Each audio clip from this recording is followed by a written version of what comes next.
All right, we are good.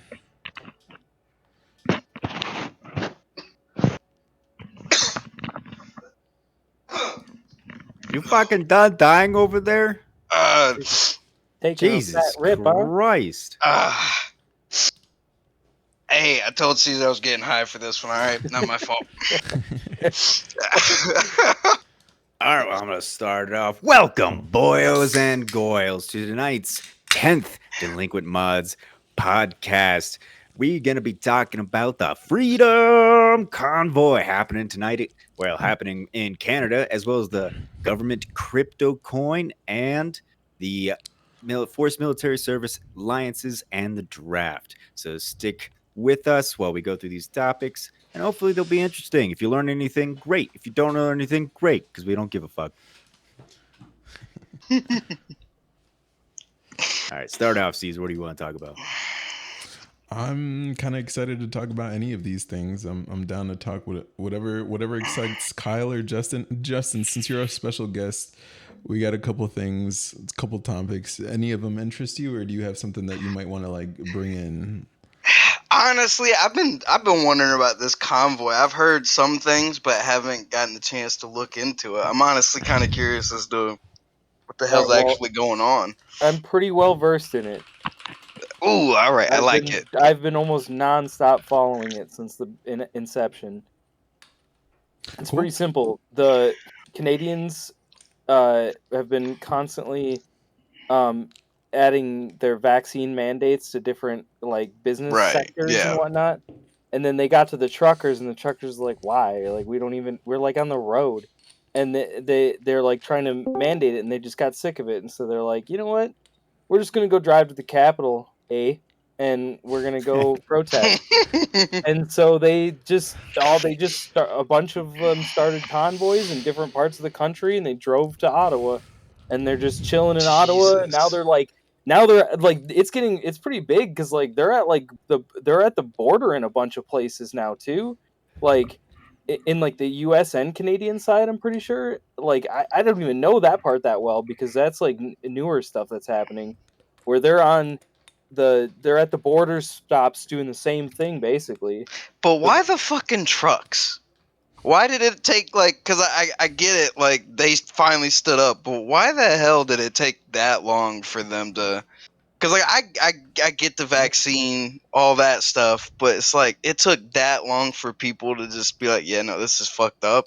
It's because Justin Trudeau he made a mandate that was forcing Canadian truckers to take the vaccine in order to continue doing their job. And that's when it started.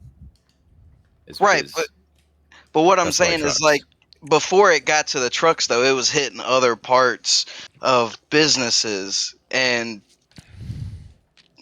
all I'm saying is, why did it take that long? Like, well, I mean, it's like, why does it take that long for a lot of stuff? I mean, that's true. Why does it take long for you to get mad about certain things? I mean, it's just whenever it hits that point where you get mad, just the right people bubble over. It's just the right situation. Nothing starts unless somebody stands up and starts it. Yeah, that is true. Yeah, that's true.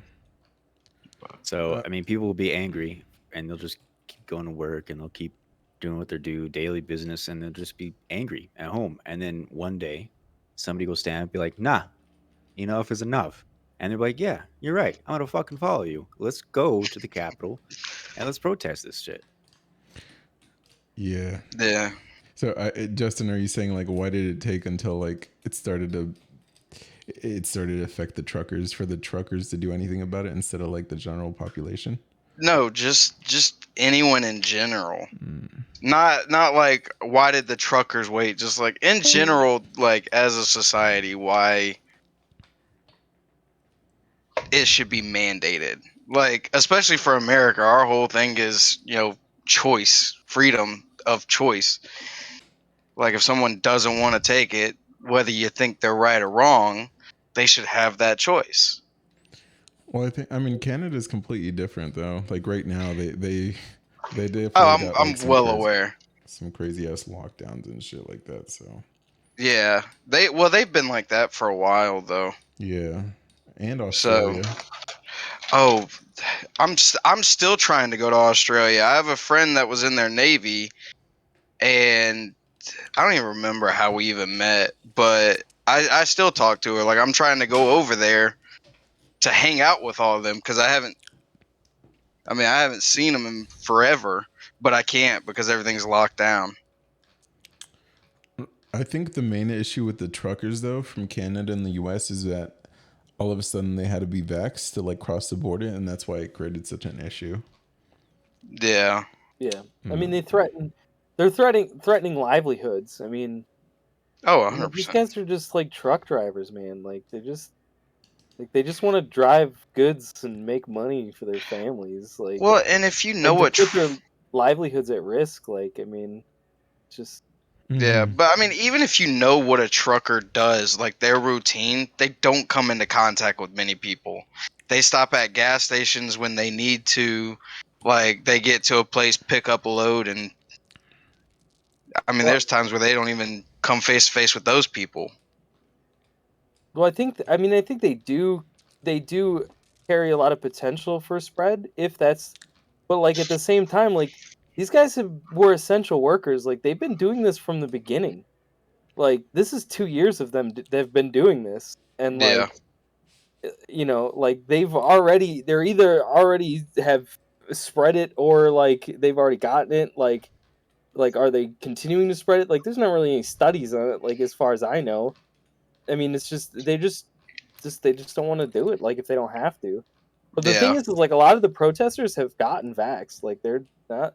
oh yeah, They're just mad because the government's trying to force them to do it. That's like mostly what this is about. Like, I, I've yeah. watched a lot of the on the street stuff, like, in Ottawa of them talking to people and people getting up and talking in the loudspeakers and stuff, and, like, Hmm. most of them are just mad because like, the government's telling them they have to do it. I don't think Like that's an issue, honestly. I think it's the passport and like you not being able to go into a grocery store without your passport, and that's where the line is drawn for the Canadians. Whereas like a flat vaccine thing, like I don't think they have an issue with that. But like in every Yeah, grocery store, every gym, they have to put up the passport and make sure they're vaccinated. So like obviously there's people that are hard right that just don't want to get vaccinated, but even those people that are vaccinated, they have to go through all these loopholes just to fucking buy groceries. And I think that's where like the people are just like fucking molding. yeah, that would make sense, honestly. But like also to do it in this certain way, you know, Yeah, like I don't know. Like the right wants to say like, all this BLM this, BLM that, but like I mean it's the same exact thing. Right now what's happening. uh, I, mm, what do you mean? I, Well, there's crimes being committed Not in really. Ottawa. Hardly any. There's crimes being committed, and Hardly any. and not here only we that, go. I Like, think you're talking to someone who's been watching this stuff pretty in depth. Like, there's, yeah, like, me too. But minor incidents. But you're probably just seeing this Twitter shit of like they defaced Terry Fox, so they peed on the war memorial. Oh, yeah, these like minor things. But guess what's no, happened the immediately after? homeless Oh no, shit is pretty oh no, rough. the homeless shelter. That's that's I think that's a uncorroborated pretty except for big the homeless deal. shelter. I'm just saying, like, look, comparing Like apples to how apples, it minor happens are on these every side. I'm not compared even to? trying to, Listen. and also Compared to blocking hundreds of trucks driving into a city and filling it up in a protest, it's pretty minor. blocking Like, roads and shit. I mean, like, yeah, you like because they're how, protesting. how much does this really help their cause when you're like a regular citizen in Ottawa just trying to get around and like you see all these fucking What is trucks? it? Well, but then What you is get any hold on. protest? What is But then any you get to the protest? stories about um what is it? The darn tow trucks. They refused to tow them because they didn't want to get involved. There's obviously support in Ottawa for this.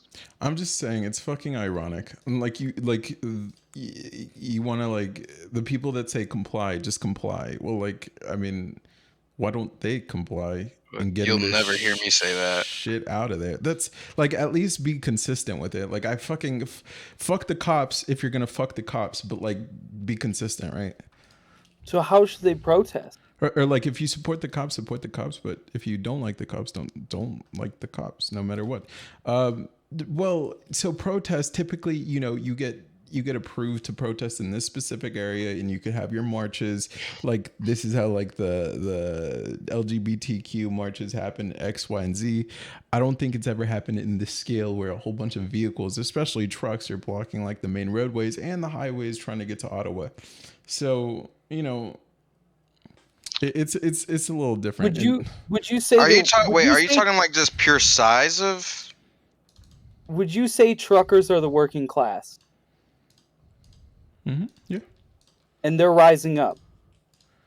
Yeah. And you're saying that I think truckers shouldn't rise up if they feel like they've been put it against, or like. No, they could do whatever they want, but I'm saying, like, how productive are you being when you're not like when you're blocking all these roads and stopping infrastructure and like not making deliveries? You're making. I mean, that's the whole point. You're making a point. Well, why stop the economy? I don't think it progresses your cause if you're stopping the economy like that. It exactly progresses the cause. The economy from the COVID stuff.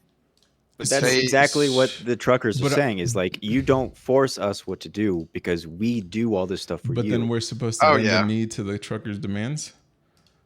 No, the government is. It's not just truckers. It's truly not. I think you're right. But I think there's like two sides of it, and then like, I don't know. It's just, I see where you're coming from, but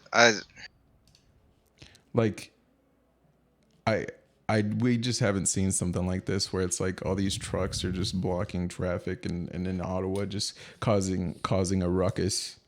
And like all of a sudden, like, we're not supposed to comply. Like, they're cool, but like the BLM, they're supposed to comply. Whatever. I do think that there are lanes open for emergency vehicles.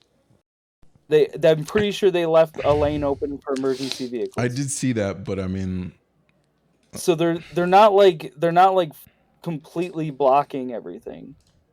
Like, they are allowing emergency vehicles access. It's inconveniencing for sure, but I mean, that's the point. I mean, this is the point that they've been driven to, where they feel like they have to do this. Like, that's what I'm saying, is like, they feel like they've been pushed to the point where they're not being listened to unless they do something, and so now they're doing something. I don't know. Like, I don't know how far they're going to take it, and I don't know if it's going to be productive for their cause. I got a question. What do you think of the fact that instead of meeting with them, Justin Trudeau went into hiding?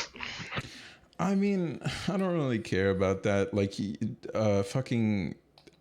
the presidents take so much shit for everything, just like Trump went into hiding and just like Biden went into hiding or whatever. I don't really care about that.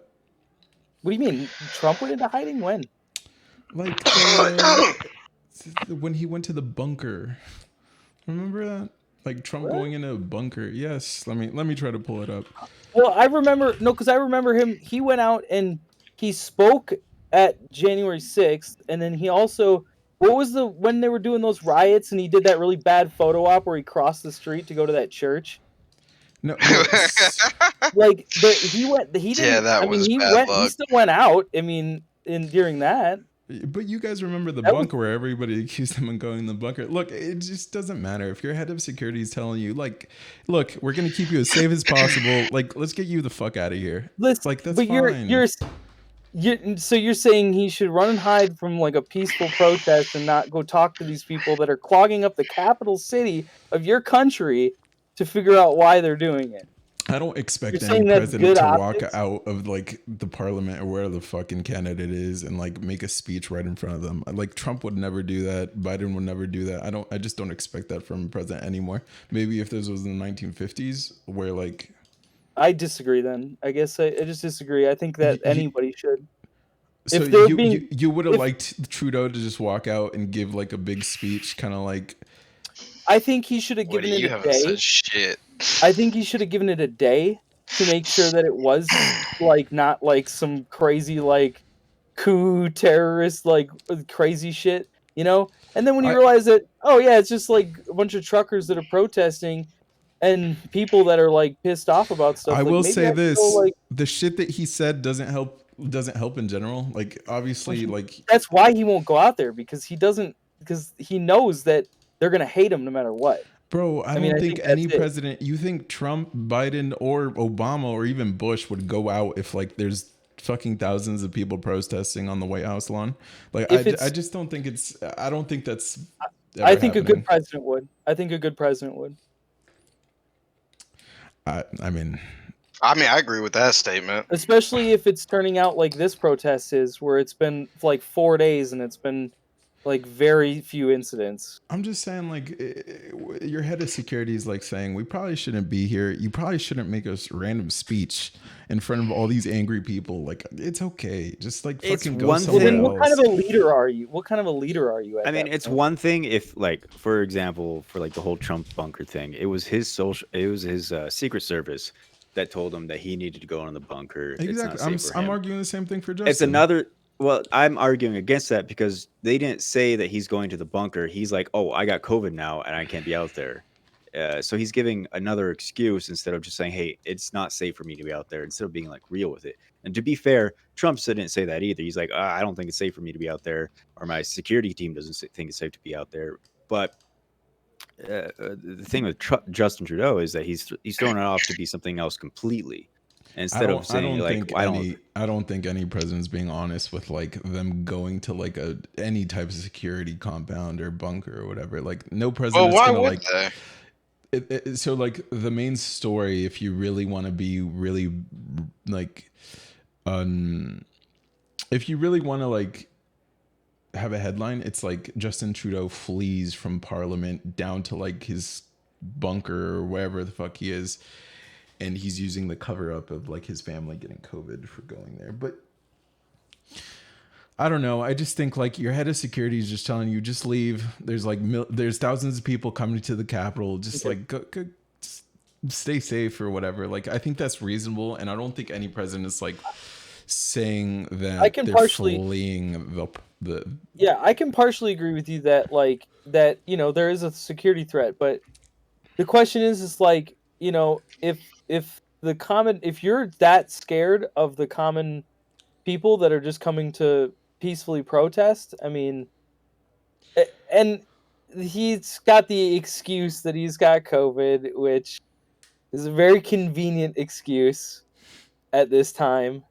But at the same time, that's also another sign that, like, well, what's the fucking point of this vaccine if you're still getting COVID, dude? Like you still. I don't even. But the thing is that like I don't even really know like why we accuse people of just going back to their bunker or whatever. Like, are we saying because we don't see them on social media? Like, who's keeping track of their movements? He did a press conference too. But that's the thing. Like, I don't think like as everyday Ottawa citizens they just see Justin like on the streets or something like that. But I don't know. But I mean, it's the capital. You would, if you lived in Washington D.C. around like near the Capitol, you would probably see like a congressman or a senator every once in a while. It's like a normal occurrence. I don't know. I don't know how that information even gets out. Like, are like Justin's aides telling him that they moved to a different location? Like, that shouldn't even. Bro, have you not heard of fucking paparazzi? Those motherfuckers can find anything. Oh, someone on Reddit on 4chan already figured out where Justin is. Like, how did we even know Trump moved to a bunker or like Biden moves to like a different area? Like, that's what I'm concerned about. When did Biden go to somewhere? I don't know if Biden ever did, but I'm sure you can find something on the internet that he did. But I don't know. Like, hey, everything on the internet is true. Didn't you know that? Yeah, I knew that. But no, I mean, I just don't think it's that big of a deal when like your Secret Service, the head of the Secret Service telling you to like, hey, let's move to a more secure place. I think you make that move. Okay. So say that's the case, right? Mm-hmm. Now say you're the lead. Just put yourself in this position. You're the leader. They say it's unsafe. You move to that location. You're out of the way, and then 3 days have gone by, and it's actually just a protest, and like they're chilling. And this is your country and your capital city of your country. and you're not addressing the problem. And your citizens in that capital are suffering while you're chilling.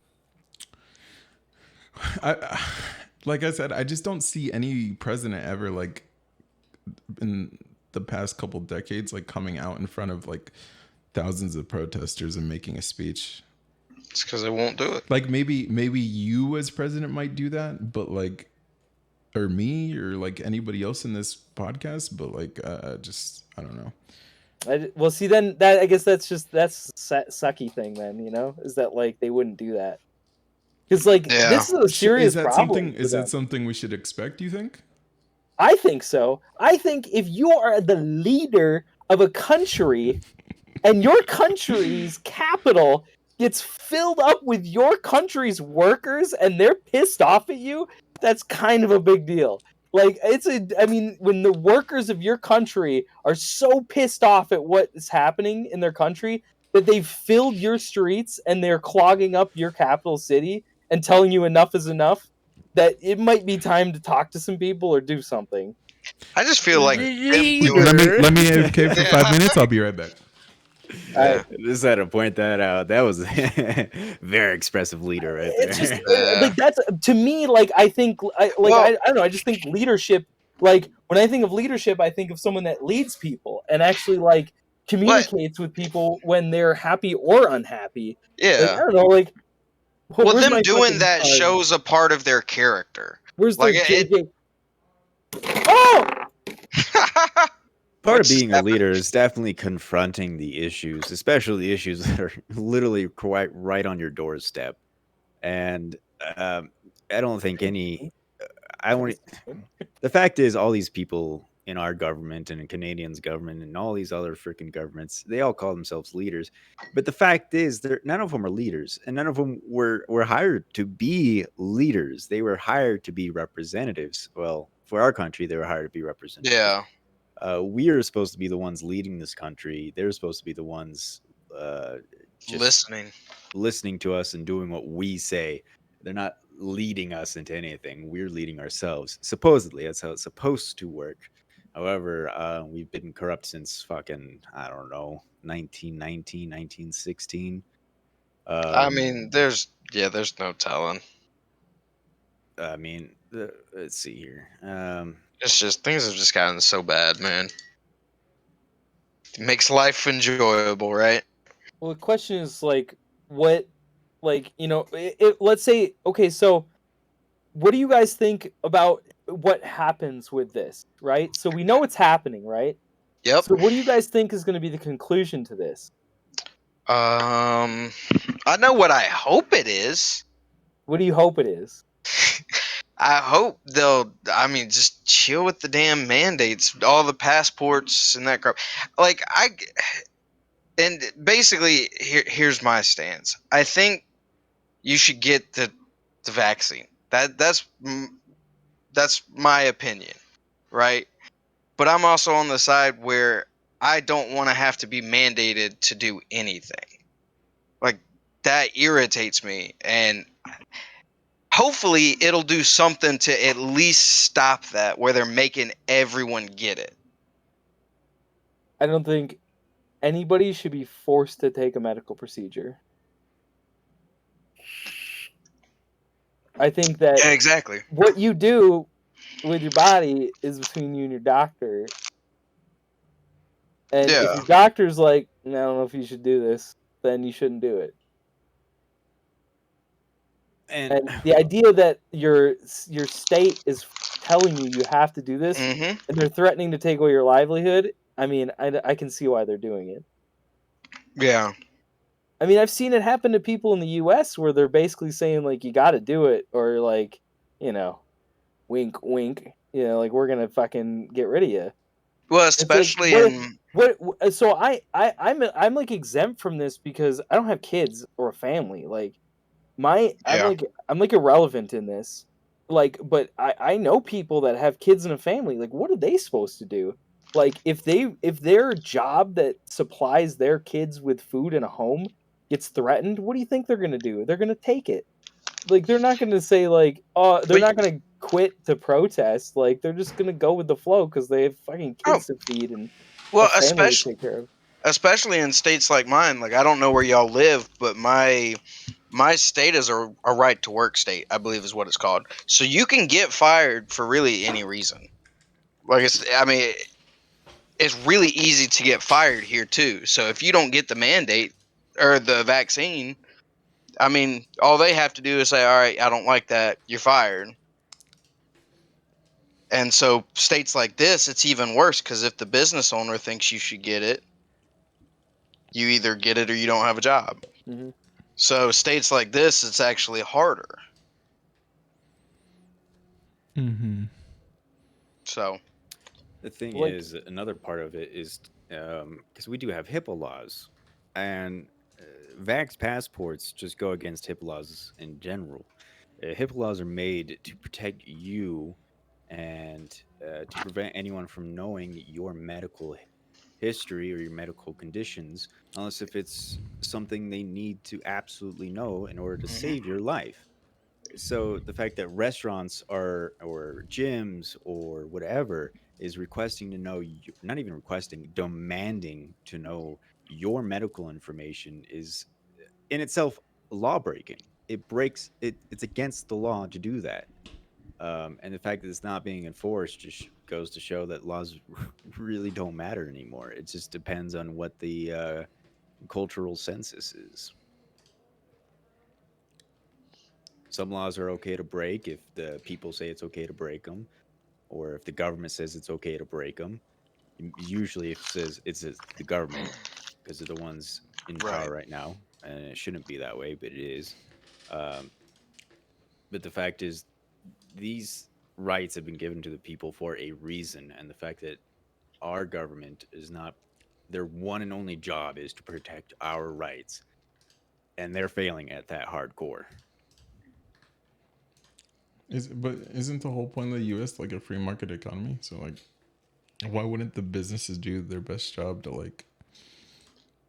As long as it doesn't infringe on your rights, they can do whatever they want as long as it does not infringe on your rights. Your medical information is not their right; it's your right. If it infringes on your right, they can't do it. You can say whatever you want, you can do whatever you want, as long as it doesn't infringe on somebody else's rights. You Mm-hmm. can beat the shit out of a pillow, but you can't beat the shit out of your wife because they have the right to life. They have the right to liberty. A pillow does not, because a pillow is not a human being. It is not an American citizen. Well, I think providing vaccination, like a vaccination card, isn't like I wouldn't consider that your medical history. It's it's a medical it, procedure that you had, and it's part of your medical history. Right. Anything that's done to you medically is your medical history. Anything. You could have got a fucking band-aid in a hospital. It's still medical history.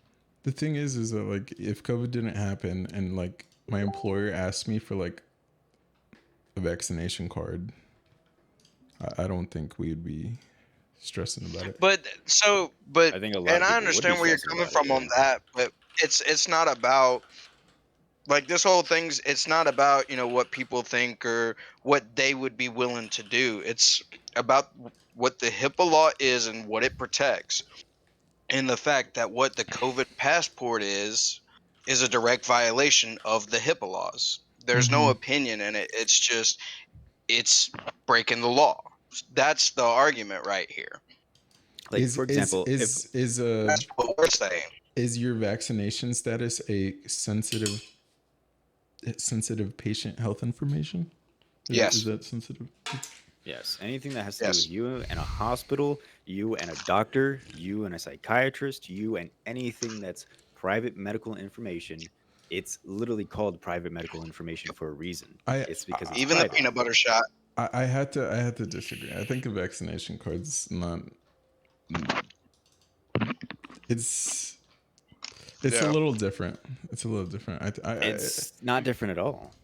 It's So exactly I what could that be is. completely wrong about this, but like To be honest, getting a vaccination, like this, our schools required like there's certain things that require the vaccination, and like if you're not vaccinated for something specifically and like you're prone to get schools ask for them, but you can legally decline it.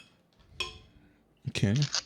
Under the HIPAA, is that what you're saying? Yeah. There's a way, I don't know exactly, but you can like request that you don't give that information. I'm just saying, like, you having a surgery is a little different than getting vaxxed for fucking COVID or like a flu shot or just having like your basic shots. I don't think they're on the same scale. And Do you think that, let's go back 5 years and they say that you have to get the flu shot or else you can't work? If we go back 5 years, I mean, obviously that'd be a little weird, but I think it depends on the job. Because like if you're going overseas and like traveling to somewhere like Africa where some of these diseases can actually kill you, I think like at least having the vaccination for something like the basic vaccinations like measles and things like that. I think it'd be standard to like make sure that people are vaccinated for those things that might actually affect them. Well, that's also different because you're no longer in America. HIPAA doesn't apply to you if you're no longer in America. But that's an American company asking to see your like what vaccines you've took or what jabs you've. No, it's that country that's asking you to take these vaccines. No, but I'm saying like if you went to Africa and they're like, you need to take a malaria shot, you need to take a malaria vaccine, you don't have a choice. If you want to visit Africa, or a country in Africa like the Congo, and the Congo Republic of Congo is demanding that you take this shot, that's their right as a country to do that to you. But I'm saying like if you go like as a volunteer though, like as an like under American company, or like you just go to Africa, going to a different country. So it's basically like a law that we have. It is their law that if you do not get a certain shot, you cannot come into this country. That's a blanket statement. Even companies have to abide by that, American or not. But it's the country setting that law. Well, no, I'm saying like the company policy is to make sure that you're vaccinated for this certain thing. That way you don't get seriously ill when you go to this other country. I'm not saying like it might be. Go ahead. If you go back like whatever 5 years and you travel, was there any countries that required you to get something to go to their country? I don't know. I have no fucking clue. But I'm saying like if I wanted you guys to do like a mission, like a church mission, and we wanted to go to somewhere in like Africa, like I would want you guys to be vaccinated for anything that's that could probably like make you very ill. That's what I'm saying. More than likely that would just be a choice then. And most people would probably just do it because they'd be like, yeah, that's probably a good idea. But if someone said no, would they cancel the whole trip or would they kick that person off? Probably not. But I'm saying like, look, I think it's a bad thing where it's like you have to check for like certain vaccinations, but I do think that you guys are making it like sound like this is like such a violation of our rights, which I mean, it's not that serious. It's a forced medical procedure. It's not forced. Like in some countries, it is. If you have a job that pays $100,000 a year, and they say you have to get vaxxed to keep working here, and you don't have any other prospects outside of that, and you like the area you're in, you like the house you're in, you like the job you're in, it's kind of forcing you. I mean, and like in some places, but you're not forced. I mean, like it's.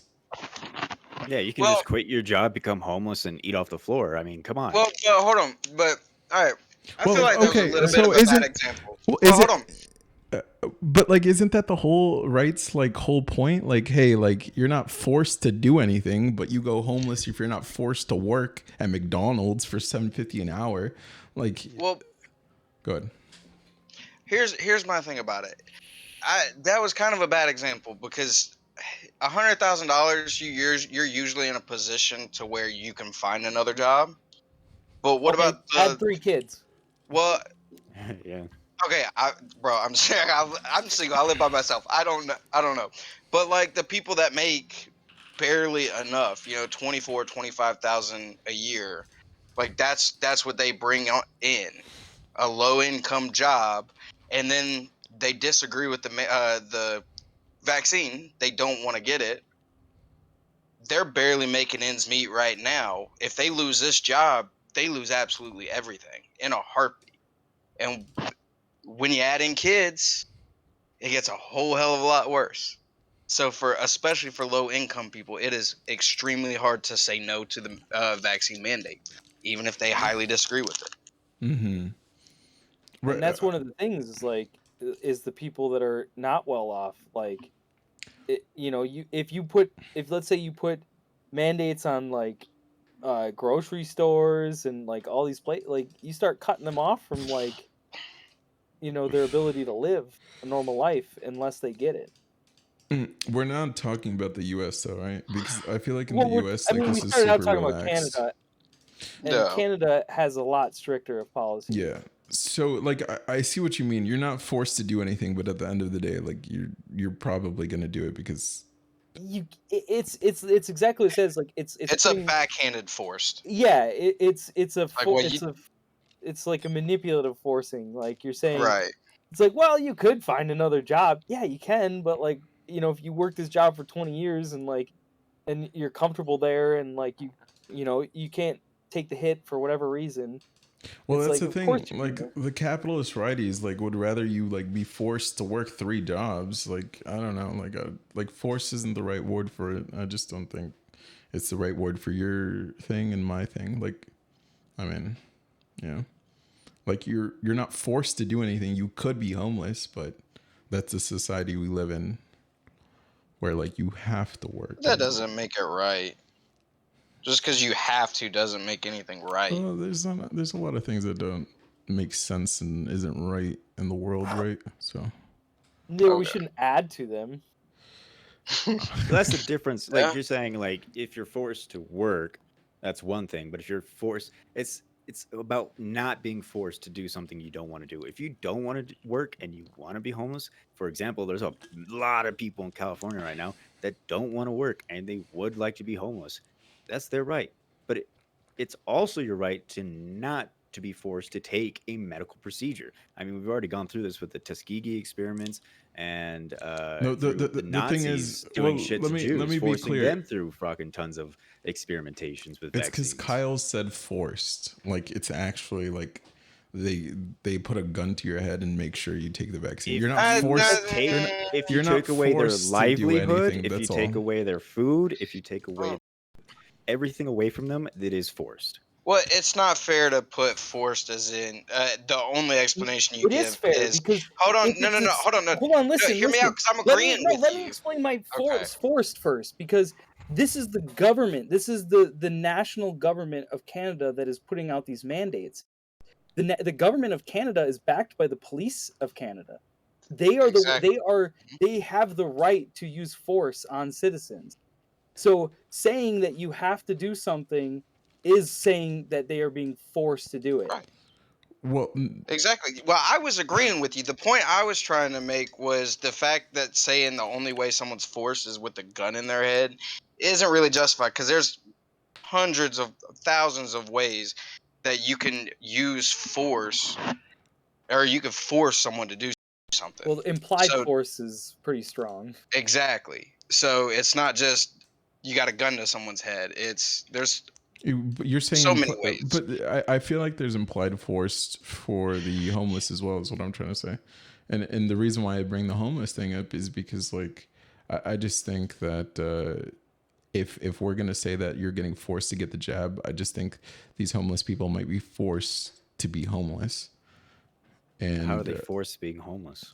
Well, so the implied force is what Kyle is saying, and the implied force is like, you said, you brought up California, where it's like everything is so expensive over there, and they have to be homeless at a point because California can't support that many people, and it's just implied. Like even if you work like two, 3 minimum wage jobs, you might still be homeless, and it's you might be forced to be homeless in that scenario as well. So actually, a lot of people over there actually just want to be homeless because they enjoy doing nothing.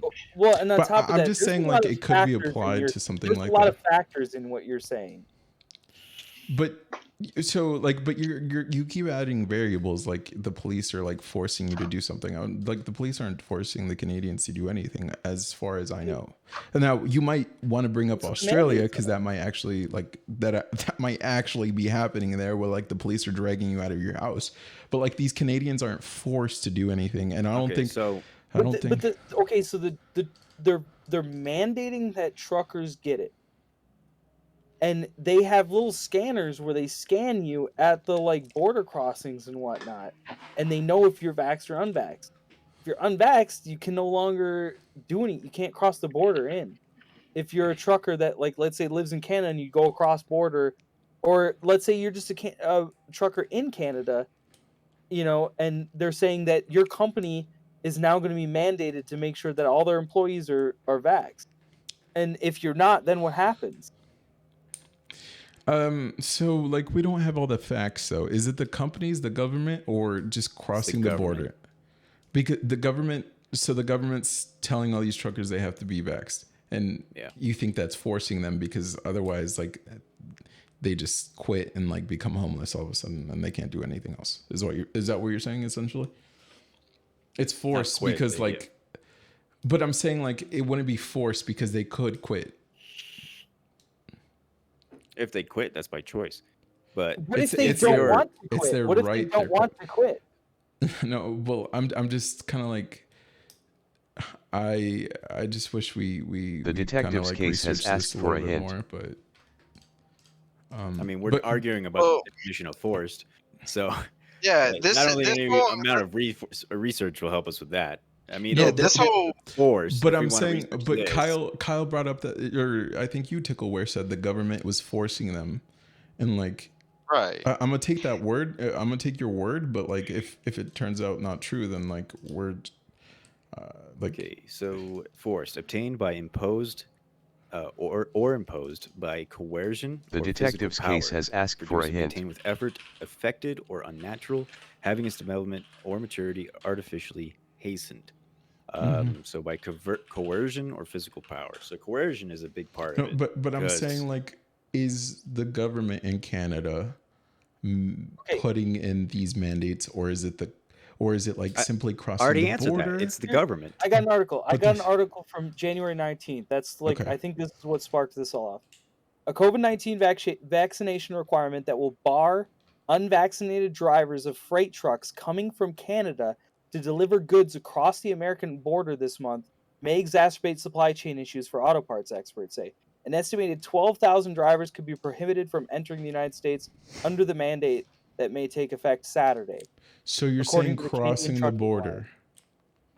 Yeah, so it's specifically about crossing the border, which is a huge amount of business for a Canadian trucker, I'd imagine. Okay. So that's a little different, though. Well, if it was America making that mandate, it'd be different. But it's literally Canada saying you can't leave Canada if you're not vaxxed. And that's actually a huge issue. Mm-hmm. Well, that's already a thing, like, all over the world with getting on an airplane going to like another country, though. So like, if we compare that to like, but it's usually the other country saying you can't come here. It's not your country saying you can't leave. I think it is a whole bunch of countries. I think no, if America said you can't leave America for any reason, would that not seem pretty tyrannical to you? Yeah, you're right. But besides America, because we're pretty good about this whole COVID shit, I would say. But I'm saying, like, that's if you the want whole point. But I'm saying, like, if you want to go to Canada, to anywhere else in the world besides the US, you are forced to like present a vaccine card. That's what I'm saying. Because that country is asking for it, not because America is refusing to let you leave. Should Canadians not want freedom? Wait, but okay. I'm trying to remember. But you do have to make sure you're tested and all that shit when you're because of the other countries, not because of your own. You shouldn't have to say your own country should be able not to say. Sorry, your own country should not be able to not let you leave for any reason whatsoever. You should be able to leave the country for any reason whatsoever. Now, whether or not that other country takes you is on that country, but you should be able to leave your own country for any reason whatsoever. Because, I Right. mean, North Korea doesn't allow anyone to leave their country. They get shot if they're caught leaving the country. I got you. No, I'm picking up what you're putting down, but I'm saying like because it's like all over the world, then like you're just forced to present a vaccine card anytime you want to travel anywhere. Yeah, if I wanted to go to Germany and Germany's like, no, you can't come here unless you're vaccinated, I'd be like, all right, I'm not going to go to Germany. But if I wanted to go to Germany, he's like, yeah, you can come. But America's like, nah, you can't go to Germany. I'd be like, but I'm leaving you. What does you have to do with me going to Germany anymore? I'm not Right. in America anymore. No, I know the thing with Canada, but I was saying like, but because you brought up the U.S., where it's like the U.S. is pretty lax and they let anybody in, but I'm saying like in the world in general, you still have to present like a vaccine passport besides like the U.S. I guess. That doesn't make it right though. I'm not Like saying that's it the makes argument, isn't it? Well, like I mean, like should we let these governments like impose what they want to impose? I think the will of the people should be imposed. decide. Yeah. Well, I like, don't think the government should impose anything. I think it should be the will of the people imposing whatever they want to but impose. I'm saying like if you're like a country like Europe, or not Europe, I'm sorry, the UK, and like you could let your citizens do whatever, but if you want to protect them, like nobody from China could come to the UK. I mean, this literally happened, right? So like I feel like the government has been doing that where it's like, yo, nobody else could come in, but you guys could leave if you guys would like to. So like in a way that's protecting their people. I mean, if the people voted for that, yeah, that's fine because that's what the people voted for. But I don't think any government should make their people stay in their country. That to me is very tyrannical. Well, it's a little bit different if like you're a citizen of the UK and Canada and you try to get back home. I think that should be a little bit. I think it's any country, regardless of where you live, you should not be forced to stay in that country. It's tyrannical in any country. That's why North Korea is tyrannical because they force their people to stay in their country. Mm-hmm. I'm with you. I think, like I said, like to keep it a billioac with you guys, like I think that the whole shit's stupid, and I think Canada like is just going crazy, but I think the whole world's going crazy. Yo. But like, when do you think? When do you think people will consider this just like a new flu? I just don't like it how like people bring up like, oh, vaccination cards protected or whatever. Like it was never a big deal. Like it just wasn't. Not to you. Well, yeah, of course not, bro. Maybe I mean, to you guys. Other To people, you guys? No, not to me. I was telling them when you were gone, that I'm like kind of exempt from this stuff because like I'm in a position where like people don't really rely on me. So like I don't have like a wife or family that like relies on me for anything. And so like I'm kind of not in that position, but like my brother is. Like my brother had to get it. Like he had to, and like cuz he has to follow like HIPAA regulations for like what he does. So like he had to do it. And like that makes sense. Like if it's the right thing to do, it makes sense. But he basically had to do it. I mean, he didn't have like a choice unless he wanted to quit. Okay, we could go into that if you want, but I'm saying like it was never really a big deal to like present your vaccination card. That's all. Well, if you didn't want to get vaccinated, then what? Right. Well, then you like just I said, didn't it's go all to that about school. the choice. You didn't go to that school. And what if every place in your city does it? Well, you just don't go to that county. I mean, like if they require vaccinations, that was a pretty standard thing back in the day. I mean, but then you're forced to move. Okay, just get your kids vaccinated. Like it was never an issue back then. Like sure, the anti-vaxxers like made it an issue, but it was never like I don't know why most people who are against the current vaccine are not anti-vaxxers. I really hate that. No, people okay, are wait, for vaccines, but they are against this vaccine in general. But I'm saying like the true anti-vaxxers before 2019, like And they were still allowed to go, but they were still allowed to go in supermarkets and still go to schools and still do it. There's actually quite a big population of people that don't vaccinate or vaccinate their kids. There's they do never exist. been. They don't get talked about a lot. They did it briefly for a while. That's who back I'm in, talking like, about. That's who I'm talking like 2010s, early 2010s, I think. There was like a brief commotion about it because like there was that everybody one was kid freaking out about it. whose parents like didn't want him to get treated, and then they talked about vaxes along with it and whatnot. But like, I'm pretty sure there's a decent population because I've heard it from a lot of people that like a lot of people didn't get like any of the vaccination. There was, I don't know, like I think you guys are a little bit older than me. Well, at least Kyle is, but like back in 2010, like it never phased my mind. But then That's again, because I was no one going to ever high asked school. you for a vax card, though. Yeah. But my mom, like, to go to school and shit, like they asked for it, but they didn't demand it in order for you to go in there. Like your supermarket's not demanding for you to provide your vax papers.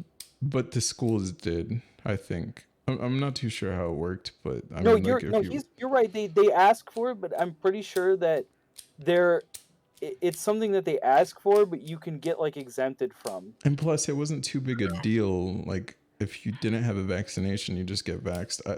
That's the whole thing I'm trying to bring up. Like it was never a big deal to get vaccinated back in the day. And like you guys are bringing up this silent majority, but like I just never really seen it when I was like 15 years old going to high school or like any school. I just think that at the end of the day, this whole conversation has come down to opinion.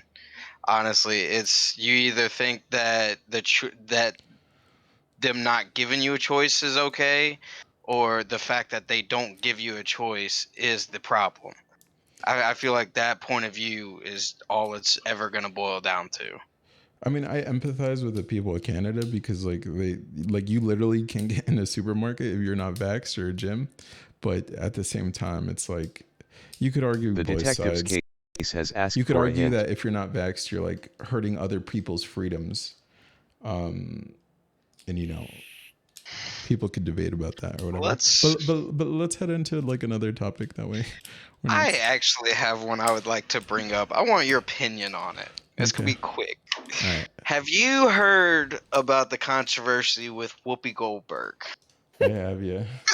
I haven't seen it. I don't know what she said. Something about Holocaust. She basically, if what I read was right, she basically said that the Holocaust was not about race. It specifically was not about race.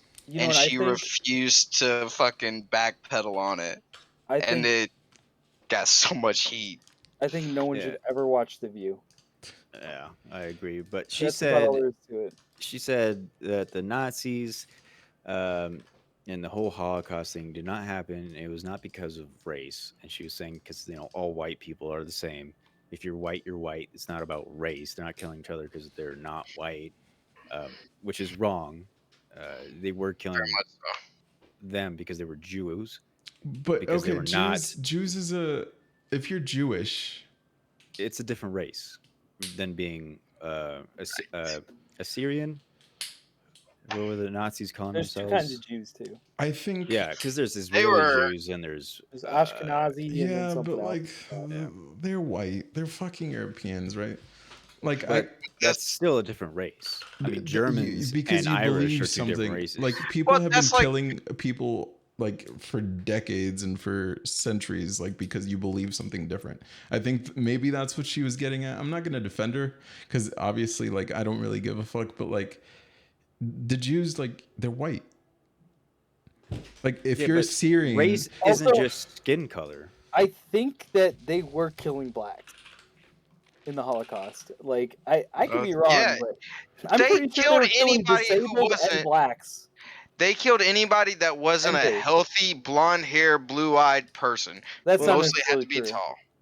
It wasn't that the whole Aryan thing was just like Aryan a footnote.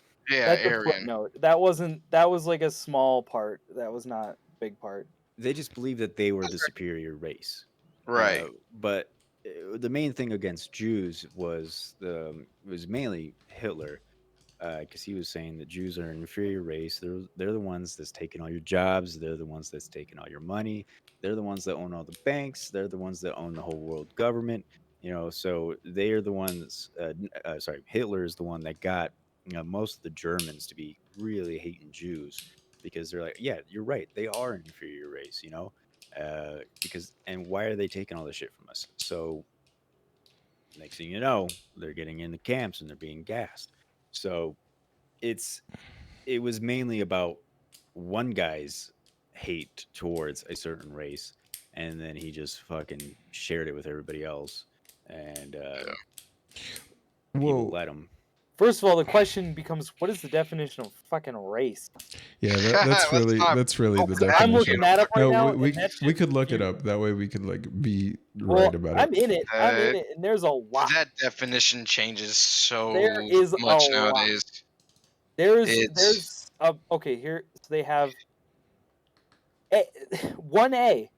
Any one of the groups that humans are often divided into based on physical traits regarded as common among people of shared ancestry.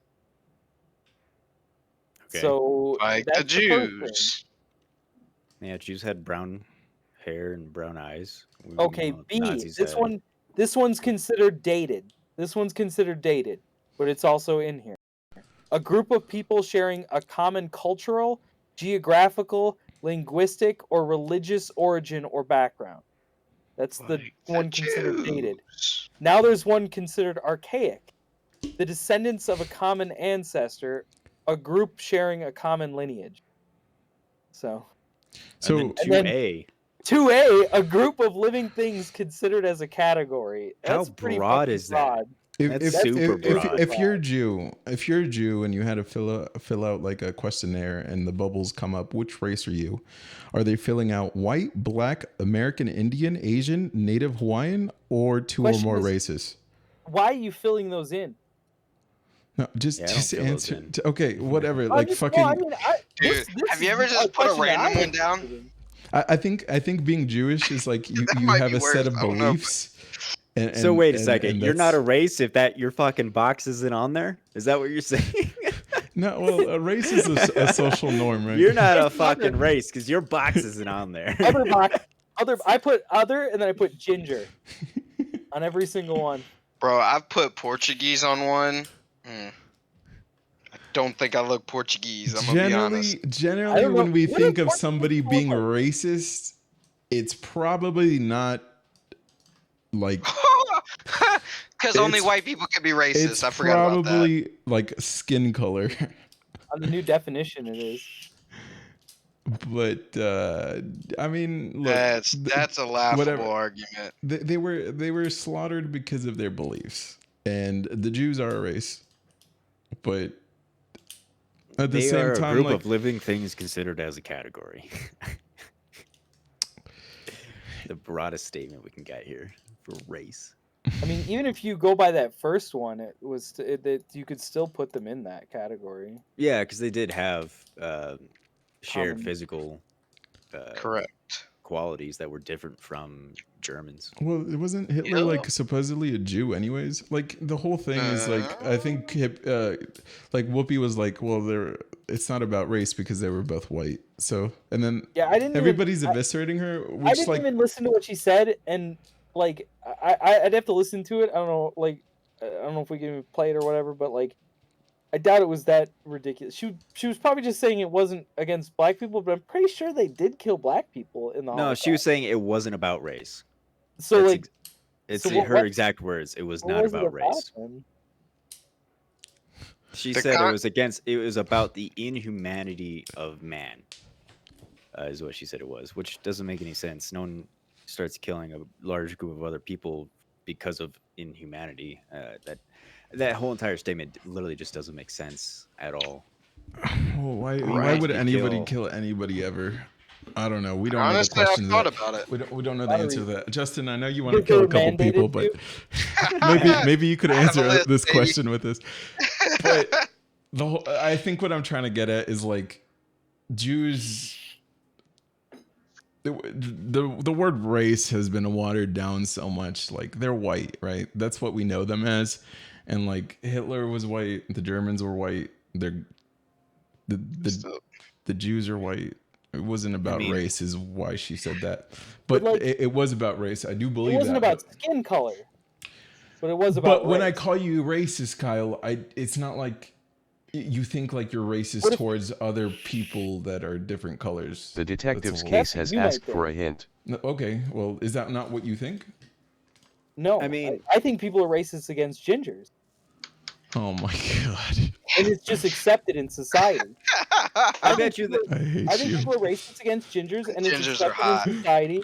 And people think it's okay to hate on people with red hair because and freckled skin because it's funny, regardless of their feelings towards that. I bet you there's a lot of Americans out there who are really racist against Russians because, we've been at a kind of semi-Cold War with Russia since forever. So we just, a lot of Americans probably just hate Russians. The Russians are white. I wouldn't consider that racist. Like, I think it's a lot easier to be racist towards the Chinese because they look different from us. So like, that's why there was so much hate crime when COVID first started, right? Because you could literally spot a Chinese person out or like an Asian person out just in general. It doesn't matter if they're Chinese. So like when we say the word racist, I think it's like disingenuous to say that, hey, like of course you could be racist against other white people. Well, obviously you can be, but like it's a lot harder. Like when she means like it's not about race, like they're both white, so it's not the traditional thing we think. Caesar, today. Can I ask you something? Tell me. Do you and this just has me curious. Do you think that any specified race can be racist to another? Of course, yeah. Or do you think only white people can be racist? No, I think everybody could be racist against everybody. I'm just making sure. But the thing is that I don't think Hitler was saying like. So like I know I'm pretty positive his whole thing was about the race. I know a whole bunch of black friends that are like, like super racist against their own kind, right? Just kidding, of course. But I don't think Hitler was saying like, look at that white over there, like fucking being a degenerate. And that's at what point does it become racist? Because I mean, he literally took a very specific group and tortured them in some of the most painful ways just because. At what point does it become? There's been genocides. There's been genocides like against people of the same color, or like over history. So I mean, but we've already established the same color could be racist because there's different races. Yeah, you could be racist, but I'm saying like. So what's worse? What's worse? Killing a whole group of people because of the color of their skin or because of who they are aside from the color of their skin? It's because of their beliefs. I think it's like, yo, you believe something different than me? All right, fucking start marching. Do you think that and I think that's the main thing for Hitler, because Hitler himself was like a Jew, right? Or like he didn't identify as a Jew. But he technically had some Jew relatives. Like he looked like a Jew, right? Because he had the black hair. He didn't have the blue eyes. He had a racial look to him, huh? He had that racial look of a Jew, huh? Is that what you're saying? Yeah. Well, yeah, because Tickleair said it, but like, I guess in our eyes, like it's just because of their beliefs. That's all. Like, I'm sure there was Jews with blue eyes. That's what I'm trying to say. I'm going to read the definition of racist. This is the Who's from Oxford. This is from Oxford. Adjective, prejudiced against or antagonistic toward a person or people on the basis of their membership in a particular racial or ethnic group, typically one that is a minority or marginalized. Yeah. That is a very good point because they are an ethnicity. Right. They are an ethnicity. Jews are technically a minority, are they not? Now they are. Now they are. Now they are. Fuck. I don't How know. it works. I don't know why you all are arguing so hard for the Jews. You saying Maybe because they were the ones that got I'm gassed? saying like a whole bunch of. You're saying the Nazis, right? I mean, somebody's got to stand up for the Jews. I'm They've been saying- shit on by the Egyptians, by the Muslims, by the Christians. They've been 4chan. shit on by everybody, dude. Right next to the Confederate flags, I see fucking Nazi flags. That's all I'm saying, bro. And at the convoy, I saw a flag too on social media. That's saw fake what? news. That's You saw fake what news, though. flag? That's fake news, though, right? That is the shit that pisses me off about this. It's just like media to find the one person, and you know what happened to that person? They told him to get the fuck out of there. They said, "Hey, bud, step out. We don't want you here, bud. This is a loving rally." Okay, And you then could he say left. that. You could say Coward. that, but you can't like fucking say the BLM riots. You have to say the BLM protests, but then down to millions of dollars. Of yes, property. yes, but that one same person that held up the Nazi flag, they should take Is responsibility. the then same as people burning down millions One of dollars. person's of the property, majority. burning down One black-owned person businesses? burns down a building. mean, One person holds How up many a Nazi black-owned flag. businesses That's all got I'm burned saying. down in the BLM rallies? Tell me. I don't know. I You know how many have no black-owned businesses fucking. got burned down in the BLM rallies? How do you think those black people felt about those?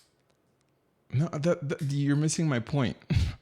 I'm saying like we call them BLM rights because a few fucktards did shit. But it wasn't just a It wasn't a few. few. Bubba, That's there the was difference. thousands No, but upon like thousands of yeah, people just breaking and like stealing. you guys shit. don't see the irony of it, do you? Like this freedom You're convoy. picking out small pieces of irony to paint in a bigger picture. If it was I'm seeing a big picture and a small picture, and I'm saying that this one's big, this one's small, and you're saying the small one's the same as the big one. I think there's a few people on both like the convoy that fuck shit up, and then also well, the. but see, I BLM don't disagree with you. riots. There are those That's what I'm small trying to say. minorities. That's just what I'm trying to say. Let's but not be disingenuous. You can't. But You are. here's my thing. But you can't How am I use being- the one person that they found in that convoy versus a vast majority of the leftist population rioted at one point or another. It was astronomical. That wasn't a You can't say they're small left, group. by the way, But because we don't know their Well, voting whatever records they of the are, people that whatever they rioted. want to, yeah, whatever. You can't say they're left. Don't. I mean, the left you can hate on for a lot of things, but you can't call them all the BLM rioters left. but okay, so what I'm trying to say is like there's a because like a few buildings got burned or like buildings got burned. A few is two. I don't think that everybody at those protests were like burning buildings is what I'm trying to say. One instigator. agree. It only takes one instigator, just like how the right said like there was one instigator. I forgot the word for it, but like at the January 6th thing where it's like they started it all. Like it just takes one or a few group of people to like do some stupid shit and everybody has this mob mentality. That's what I'm trying to kind of get at. So like we gotta be fair to both sides here.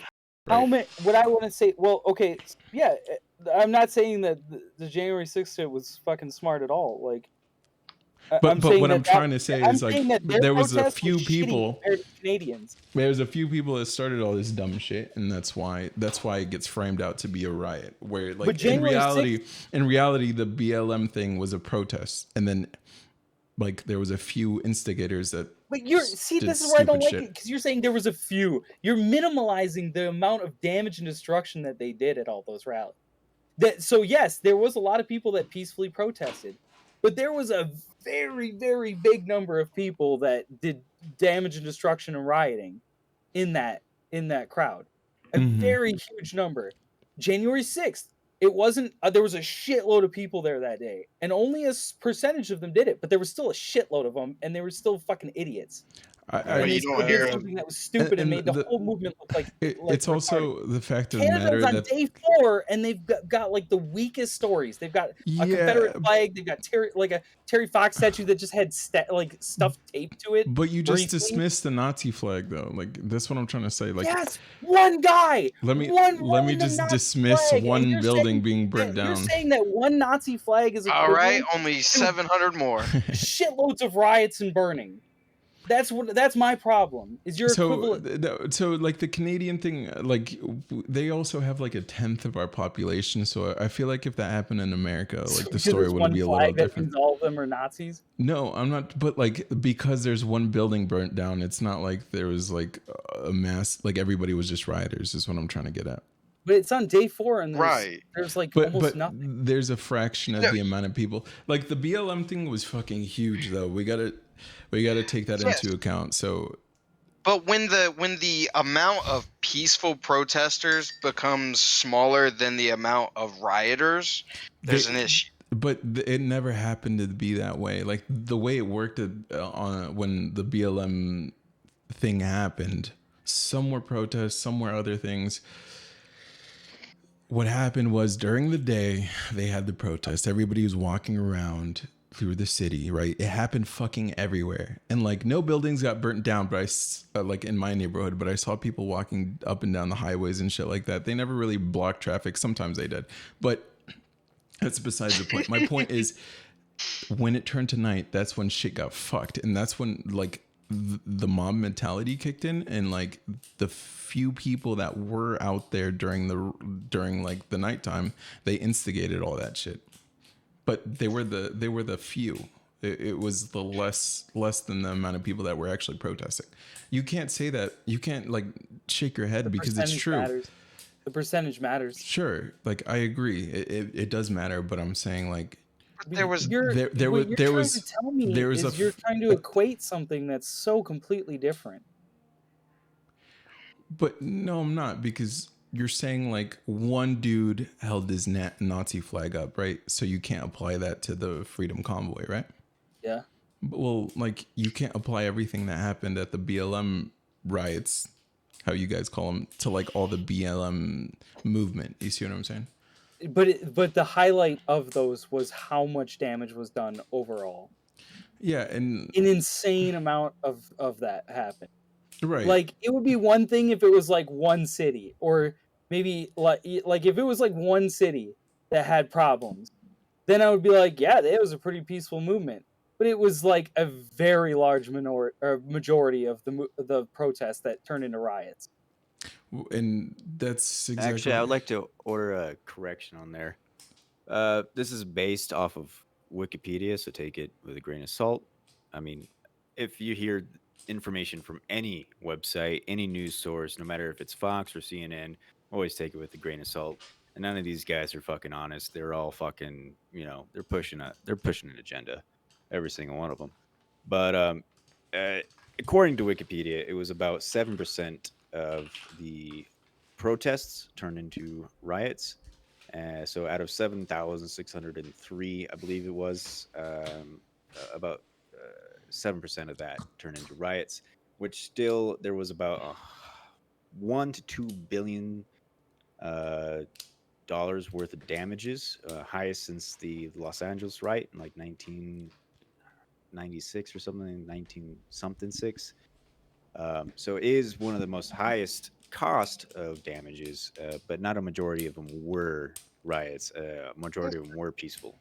However, that being said, it always works out that way. That's what I'm saying. Like you can't say that all of them, the majority, like formed into riots. Go ahead. That being said, like that guy with the flag, we don't know if he was there for that or just to push his own shit out. But he was taken away immediately by the protesters themselves. I would hope so. The Confederate flag guy was. I don't know what happened. I've never seen anything related to the Nazi flag, dude. But I think they were. What do you mean? They were walking with the Confederate flag for guy, some and the reason, flag guy was wearing a full face mask, and the right idolizes the Confederate flag, like the far right. Like I just don't understand why. Because they're stupid. Dude, people have been idolizing the Confederate flag for decades. Yeah, but does that make it right? I don't know. They just random people would have it in their back windows of their trucks. I don't fucking know why. Because they don't know the history. They know their side of the history. To most people, ignorant. To most people that I knew that ever had Confederate flag shit that I'd ever asked about, it was just a rebel sign. It was a sign that they were a rebel. It's like, I'm a rebel, man. I'm like against the system. It was just like any other like It's a like redneck flying. hippie. Yeah, they're just like their own version of. They're It's like redneck their little like hipsy. special. Like I'm special and different, and I don't obey the law. What they're actually flying is the flag of ignorance. Pretty much. That's what it seems like. Exactly. That's what I Bro, always saw it as. on the That's highway here in exactly Virginia, what it I know two main locations where like there's a big Confederate flag waving in the wind on a major highway. Two locations on 95 and on 81, and it's like, what the fuck is even going on here? So like, Have you ever like looked into it? Like, have you ever asked them why they no, fly? no, Well, I'm just curious, like, I'm because not. like I'm not gonna pull over the side of the road and like knock on their door, Kyle. I don't know. I mean, if you're curious about it, I might if I was. I mean, curious asking enough about like it. if you were like, I demand you take it down, it'd be one thing because then it'd be really rude. I mean, people don't like that. But if you're just like, hey, why do you fly this flag? Like, what does it mean to you? And and then you can tell them what it means Of course, to you. no, but that's fine. That's curious. Like just like how I had this discussion with Justin, and like because he comes from like somewhat of that area, and like we always debated about it and shit like that. But of course, I'm gonna have that discussion because I'm super curious why that's a symbol for them at all. Yeah, and me and you have had that conversation too. I mean, it's ignorance. Right, but the whole point, what I'm trying to say is like that's one of the flags they wave, but another one I've seen is the Nazi flag here in the U.S., and I don't understand why that is the case.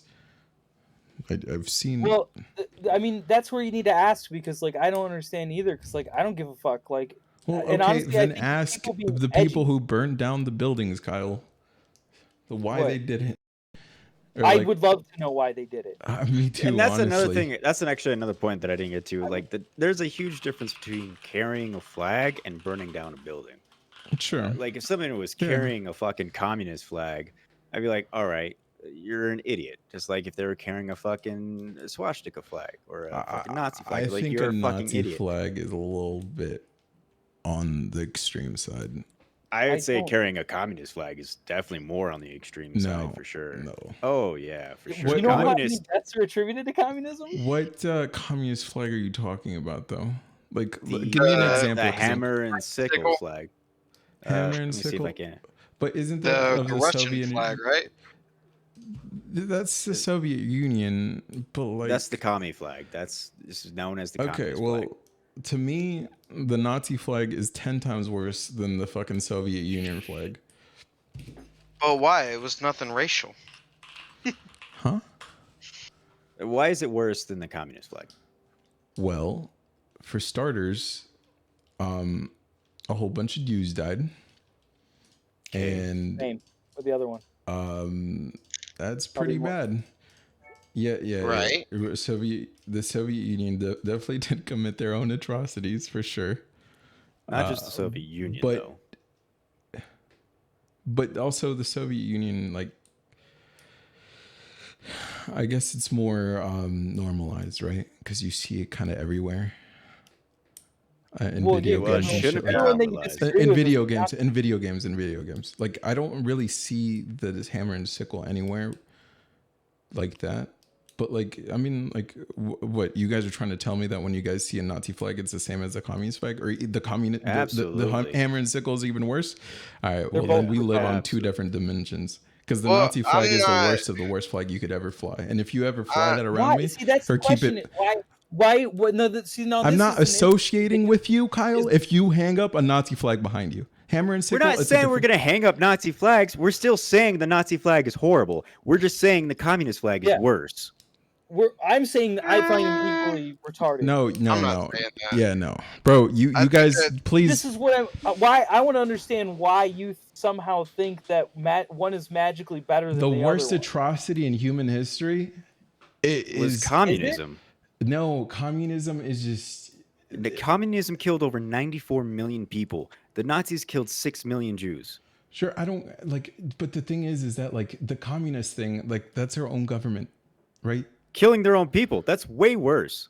Like the Nazi flag represents people have been killing other people since the dawn of time, but killing your own people is extremely worse. I think if you view basically what you're saying is that the Jews, it being race, not sheer number of people, but the fact that it was race makes it worse. Correct?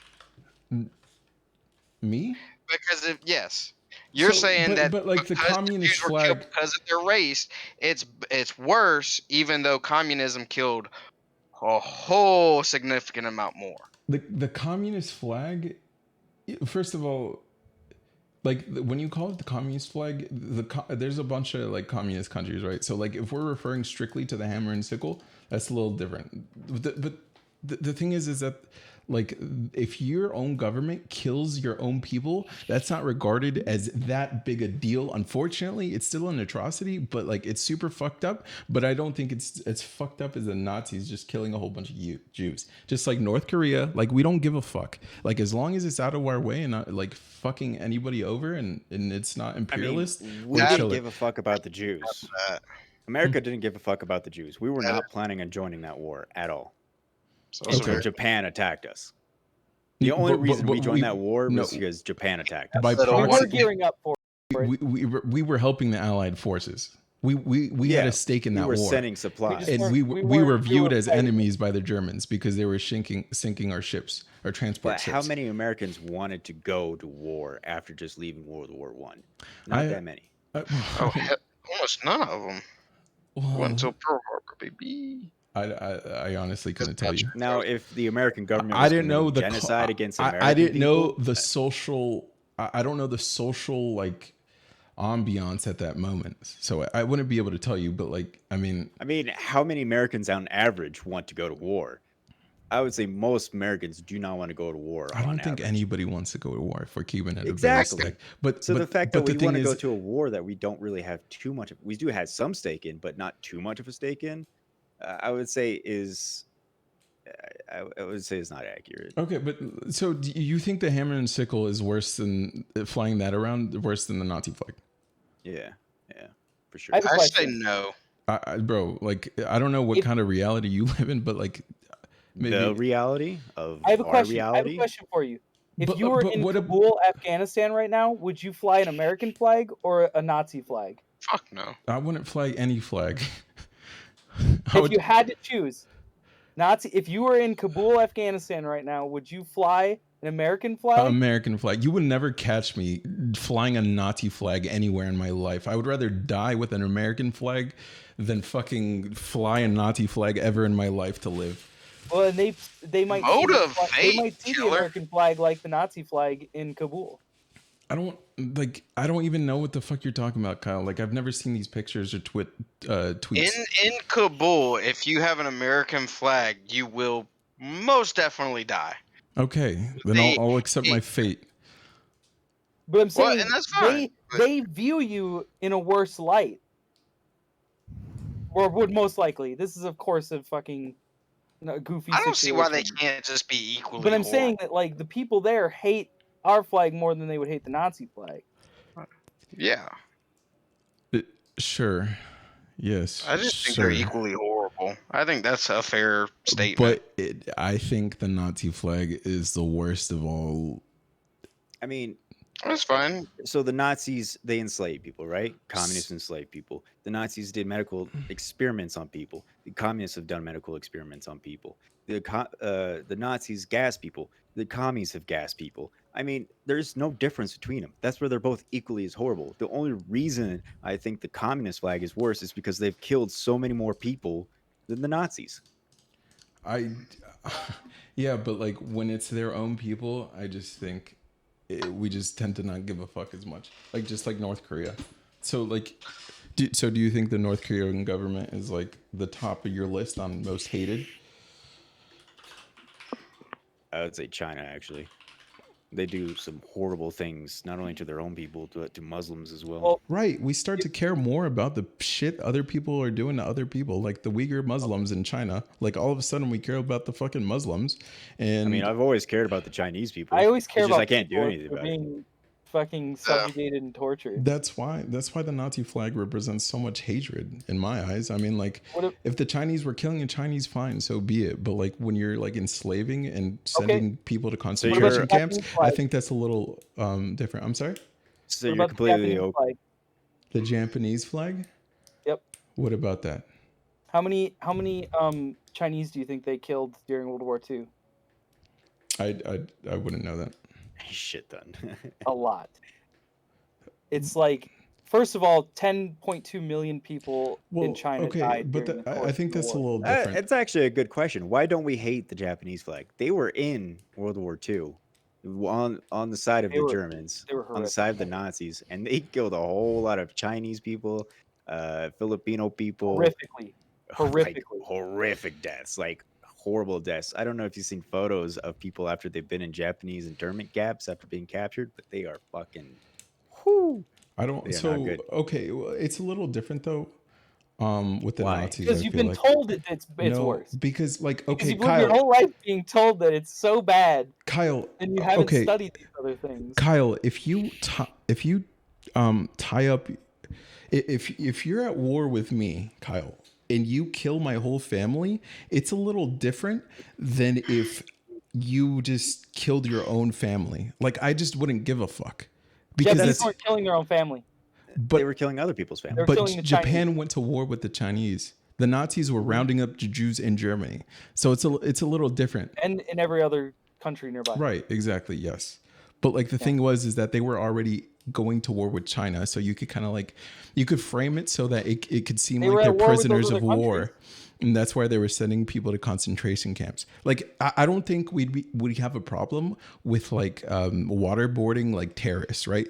Because we're already because they want to destroy us. But it's a little different when these people are helpless and haven't done much to us.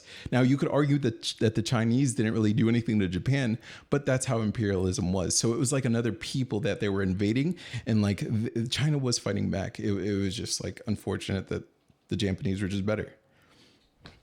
So the framing is, the optics are a little different with the Chinese and the Japanese, because we were sending the Japanese to internment camps, right?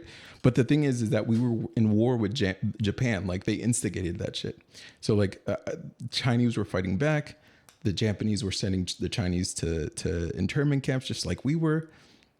So I mean, I think it's a little different than just rounding up your own people and just fucking sending them to these gas chambers. So, like, if America just started killing its own people en masse, you just wouldn't care? Of course I would care. But the thing is that, like, the thing is that, you know, the other countries probably wouldn't care. That's the thing. I think everyone cares about what happens in America, unfortunately. Well, yeah. I guess because we're the U.S. and the most powerful country in the world, but, I mean... Like, just like North Korea, like, we don't care. We're not going to invade them. Like, they're killing their own people. It's fucked. It's like not Russia. that we don't care. It's we can't. I mean, we can definitely like, end it. If it's just our government won't. But so are you arguing we should invade North Korea? I think we should definitely end North Korea, for sure. But then why not Ukraine? Ukraine's different. Ukraine's not subjugating their own people. No, but I'm saying, like, why not protect Ukraine against the Russians? The Ukraine already is backed by the UN. So should we be the world's policeman? No. Nope. Why should we go into North Korea? My opinion's different on that anyways, but if they're killing their own people, why the fuck should we care, right? That's what you said for Ukraine. Like, they're not, we don't care. Like, they don't help us. I never said anything for Ukraine. You brought up Ukraine. No, last time we talked. Why don't we overthrow Mexico? That's what I'm saying. So much and make it a part of the U.S. Canada, and then they won't need to come across. We need to invade Canada. They're at a low point. They want freedom. Yes. We just need to take North and Central America. And they're white. They're white. You can't even use the race card there, right? They're super different. Canadian? They have first of all, Canada has a shitload of indigenous people. They have a shitload of sick people. They have a very diverse population over there, and a French. But compared to invading Mexico, I think it's a lot better. I don't know.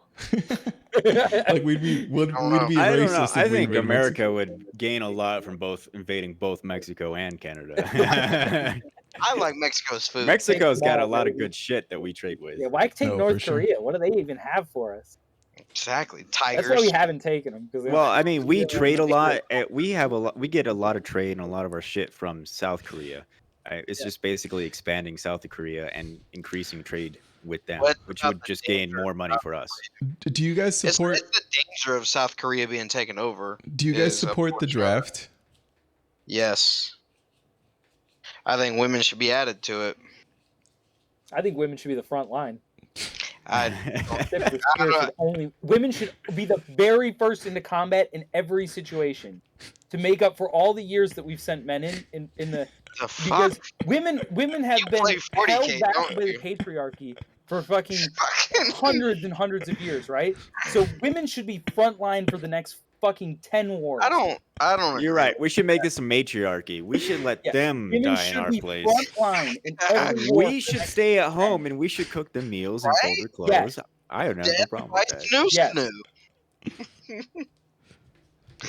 Jesus. Without a doubt, women should be frontline. No, I disagree with that, but I think women should be added to it. I think if they're able to do any job in the military and that they want the same rights, I think that they should have to hold the same responsibilities as well, i.e. the draft. I think that it shouldn't take them out of the running when they're being given equal rights everywhere else. I mean, you've got infantrymen that are females now. I'm conflicted on the draft. I don't really agree with the draft. I don't know. Well, I'm kind of Why with not? it. I'm kind of with it. I kind of agree with Justin. Like everybody gets drafted, even the women, and if we need to go to war. But the thing I is, also already served and I'm patriotic, so the thing is, what my opinion is. Like, obviously, you know, I feel like Kyle and Weddy, like, if you have the draft in, we could be called at any time, even for any stupid ass reason of invading any country.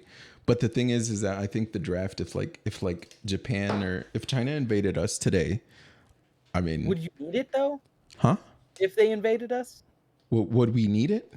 Yeah, that's the question. Like, if a country invaded us, I think would so, we even yeah. need the draft? More Or than would likely just not. volunteer? But the draft isn't there to be used whenever. It's there to be used when we absolutely need it. Right, yeah. I'm with it. When it gets to that point, then as an American, I think you need to answer your country's call if it's that fucking bad. When you say it, would we need it as in like there's enough Americans with guns? Like, is that what you mean?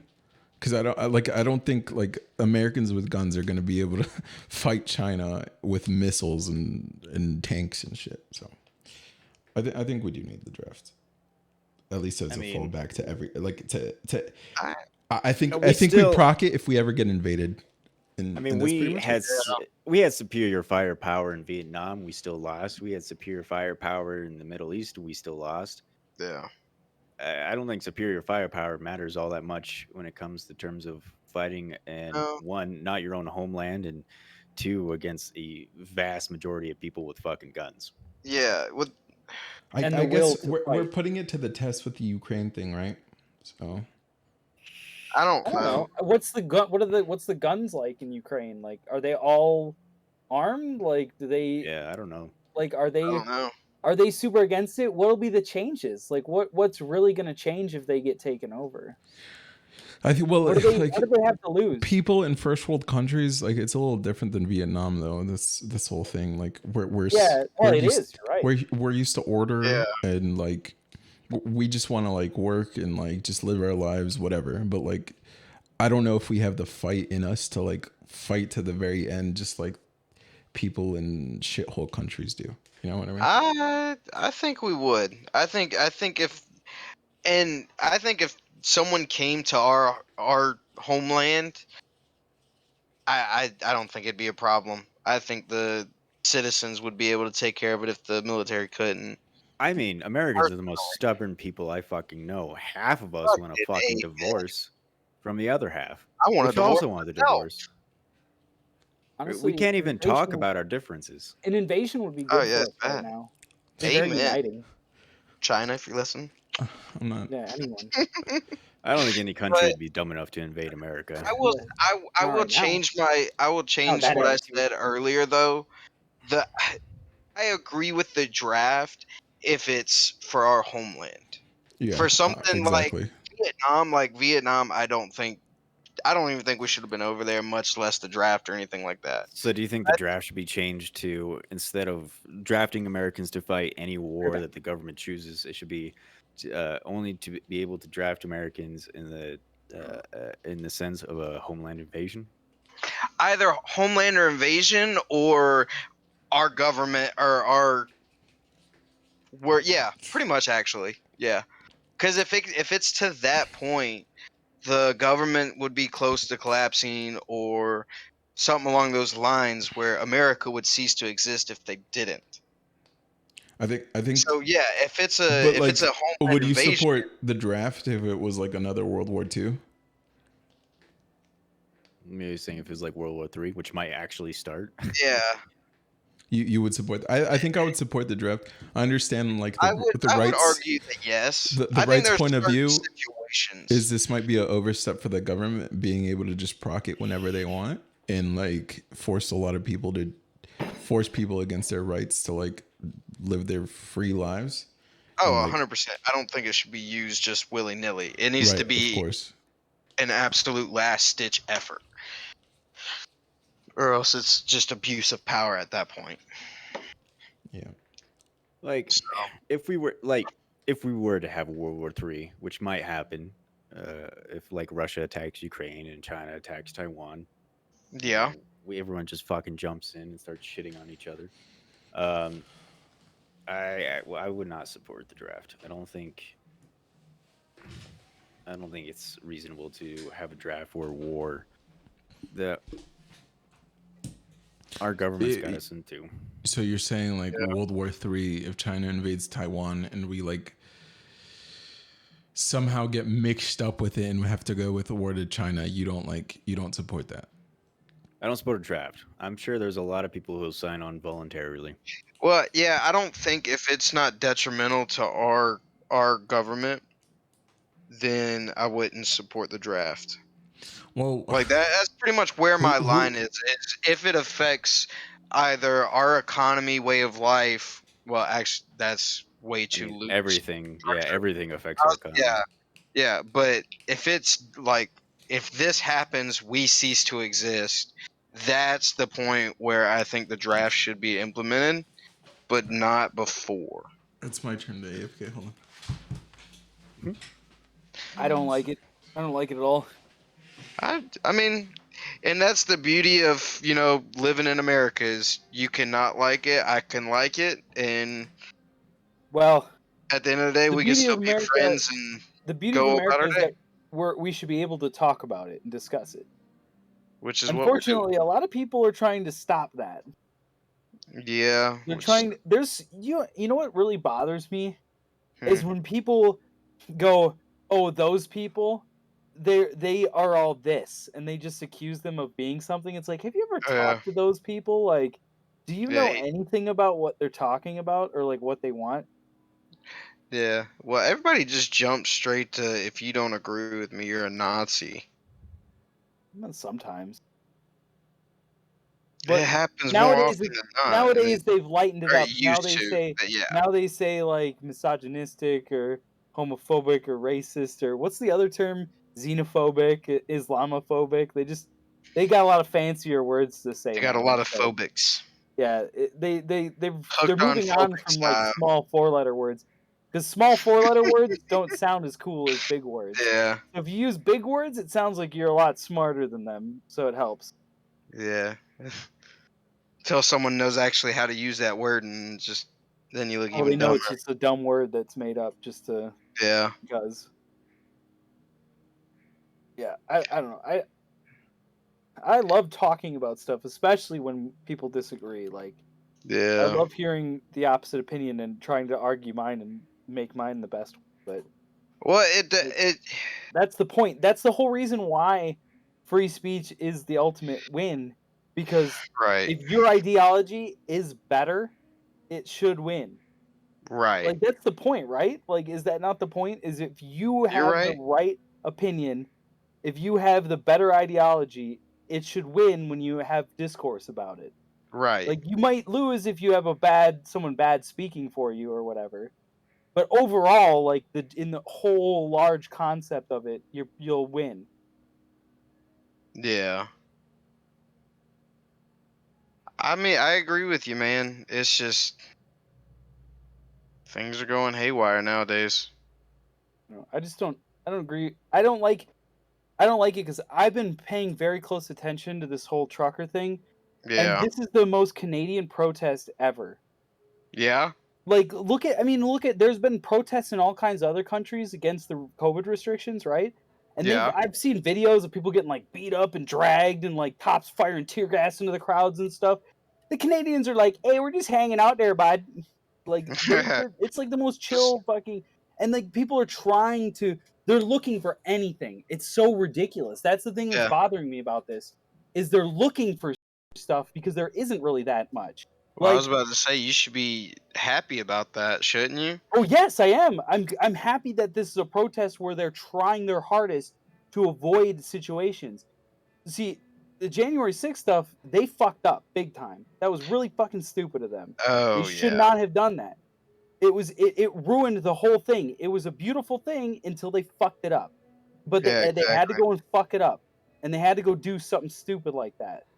And they fucking ruined it. If they would have just kept it what it was, or expanded on it and kept it peaceful and kept it calm and kept it regulated, it would have been fine. That could have taken that movement off if That's the they had problem. just I don't agree with any protest that goes south. Like, I don't like. I don't like. I First of all, I actually don't like that the truckers are blocking the roads. But from what I've heard, they are allowing access lanes for emergency vehicles, which then alleviates my anger on that front because I've always hated it when people block roads. I think that's a disgusting thing to do. are Like, the it just ones that bothers drive me up because the it's like side of the you don't road. know, that some of that traffic is very necessary and very important. And it's like, 100%. but then there's at the same time, it's like if these people are going through this much effort, to make a point, like there's got to be something to it, Right.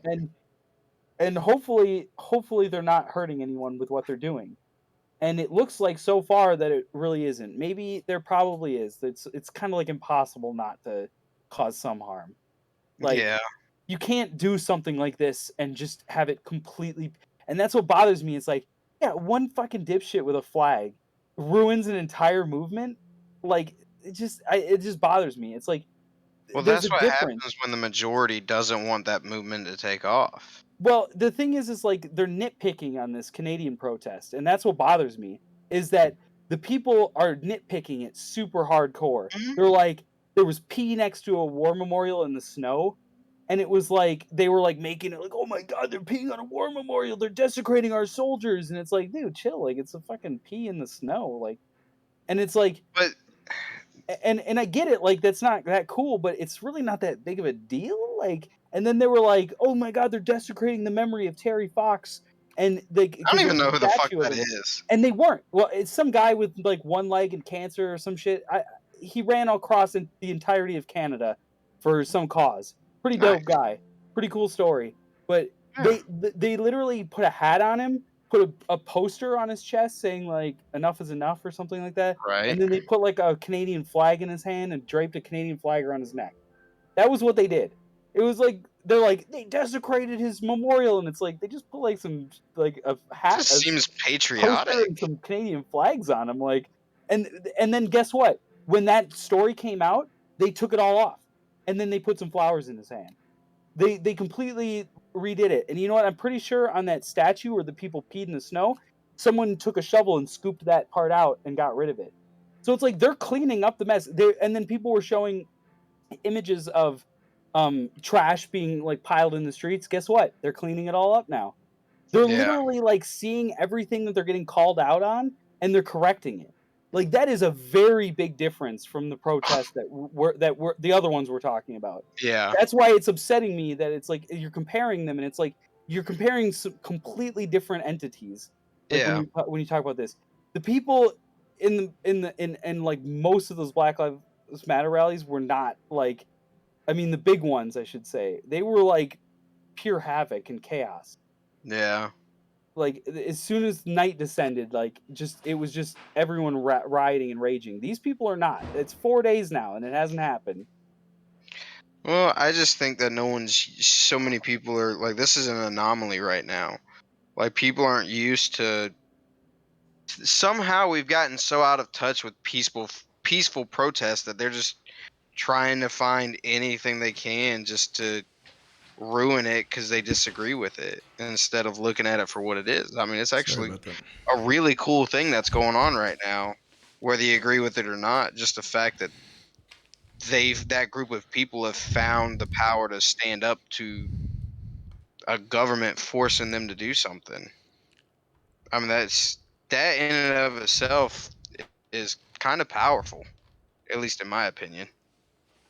Well, it's workers standing up for their freedoms, which is kind of like a very fundamental thing. You'd think so, and I agree with that, but it seems like it doesn't happen anymore. So finally seeing it happen again, it's a little refreshing, you know? I don't know. I think they're doing it pretty well. I agree. I think out of all that we've seen of all of the protests, they're doing it the best. Yeah, I don't think I've heard of another country where there's been as little problems. I don't think I've heard of any protest where they're, as it's going on, they're fixing the stuff that are being critiqued. I don't think I've ever heard of anything like that. It's fucking Canadians, man. They're doing things the Canadian way. Yeah. They're doing it the fucking Canadian way. And it's fucking working, man. Hey there, bud. I'm sorry, we didn't mean to do that. Let's fix it. I'll get that right up for you, bud. But yeah, man, I think it's cool. Whatever your stance is on it, you know, it is what it is. I think it's pretty cool and pretty interesting. Yeah. Doesn't happen as much as it should. The convoy. Yeah. You know what's funny? A lot of the speakers that were on the sound stages, because I listened to the sound stages for a few days, or a couple days. And a lot of the people going up to speak were like indigenous people, and like they were just getting their message out too, which is pretty cool. Yeah. So it's way more than just fucking truckers wanting that. It's like a shitload of different people trying to get their causes out there. Yeah. It's pretty cool. But so y'all got anything else? Any other important topics you want to talk about, Caesar? Oh man. Wait, I've got one that I saved. Go ahead. From the last one. Okay. I had why do we use separate bathrooms, which Brown said we basically got to the point where Brown said, because I thought it'd be a fun topic actually. And Brown said that if you put men in with women, men are like guaranteed to fucking like rape women, I guess. That was basically Brown's argument. Wow, Brown's sexist as fuck, dude. He basically, his end argument was like if you put both sexes in the same bathroom, it's almost guaranteed that like bad things will happen. So I can agree. I disagree, but I kind of agree with that, to be honest. I kind of see his point, but I disagree. I think that I think that the combination will reduce problems. I think after a time, once it becomes regular, that I think that you wouldn't have any issues. But I think definitely starting off, there's going to be a massive amount of issues. We have too many stories of things happening. But stop. Let me stop you there, because I did the same thing for him, because he talked about this stuff too. And I said that it is easier for me. Let's say I'm a bad person, right? And I want to go hurt women. I have free reign because I know exactly where they're going to be. They're going to be in this one place. And guess what? There's going to be no other men in that room to stop me. Okay. I mean, that's like my argument on that front. It's like, if you go into a girl's bathroom, it's guaranteed that you get only women. And then there's no possibility of there being a man in there to stop you. Wait, Kyle's being pro unisex bathrooms. Yes. That's a good point. I think bathrooms should just be one room that everyone goes into. As long as they keep it clean. It's so much easier, especially for like as long as they keep it clean. I'm just worrying about cleanliness over here, motherfucker. Yeah, man. Yeah. That's my argument. That's not the point of the conversation. I just think that I think there's a better system of checks and balances that way. Yeah. But maybe that should be a fucking argument, though. And I was curious. I'd like to know actually if there is like literature where it's like, yeah, men will like guaranteed just fucking start raping women if just because they get just because they are in the same room as them, they're like apparently unable to stop themselves. Well, compared to like if they have to go to a different room. I'm sure you could find something. Think that. I just think that it's such true. Well, I just think that it being in that situation, that there's a possibility. I can't tell you how many people I've met who are just genuinely, they can be smart in some capacity, but like street smarts don't have them. And there's people that just would do something stupid if they think that they have the advantage. I'm not saying they'd get away with it, because you did bring up a good point. Like if it's unisex, you don't know if a guy's going to walk in and stop you. Yeah. You know, it's going to be all females if it's separated. So I agree with that. But I still think that at the beginning, you're going to have those really awkward or socially terrible people, or just bad people that try to get away with it at the start. I do think that there will be some portion of it that gets pretty bad before it gets better. I'm not saying that it would be. I'm genuinely curious on this topic. Can I hate people that use public restrooms. I'm gonna get my take out there. I hate people that use public restrooms. I think we need to start a political movement. You're just nasty. Bathrooms. Those motherfuckers. Do you hold it until you go home all the time? Yes, I would never shit in school. I would never shit in school. What the fuck? That's impressive, first of all. If I gotta shit, I gotta shit. That's what I'm saying. I had that fear until about second you grade. You wouldn't catch me shitting anywhere that is not my house. I would have to have like some mega diarrhea to fucking need me to fucking go to the public restroom. Like it's just nasty, first of all, and like I don't know. Like it's just nasty, but I don't think. Yeah, I get it. Well, I agree with Caesar on that. Nasty, but I mean, I've also I'm sure Weddy could attest to this, man. Some of the training that we had in the Marines, I mean, some of those bathrooms were nothing but like piss-filled. What is it? What do they call those things? It's like the one massive urinal. Dude, we field date everything. What are you talking about? No, so okay. When I went through MCT, they had the Devil Dog Camp. Oh, MCT was a little different. And those fucking toilets were just full of urine, and it was just all you smelled was ammonia, and that like, bro, fuck no. I mean, just because I've had to experience some nasty bathrooms doesn't mean I'm okay with just using nasty bathrooms. Well, no, I prefer to shit at home. I prefer to piss at home. If I can hold it, I will. But usually I got stomach problems because my Thank you, Tickleware. A man of fucking reason. Holy fuck. You gotta go. If I'm about to shit myself, I will use the bathroom. Yes. 100% agree. I'm not about I held my shit all day today. And I fucking waited till I got home. Yeah, no, fuck that. I ain't gonna lie to you.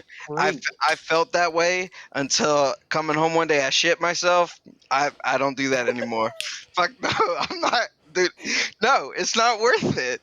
The shame you feel, not worth it. Sorry. I'd like to know what is so horrific. Like, what is that horrific oppression that you're getting to where you can't just poop in a bathroom? Like, no, Kyle, I think you're missing the point. I think like at home, finds it gross. At home, it's like your own thing. That's your own shitter. You could use the phone peacefully. You're not like on this like soft time limit. You could just chill there and take 30 minutes if you want. Being at home is just comfortable, and everything at home feels better, in my opinion. First of all, especially shitting.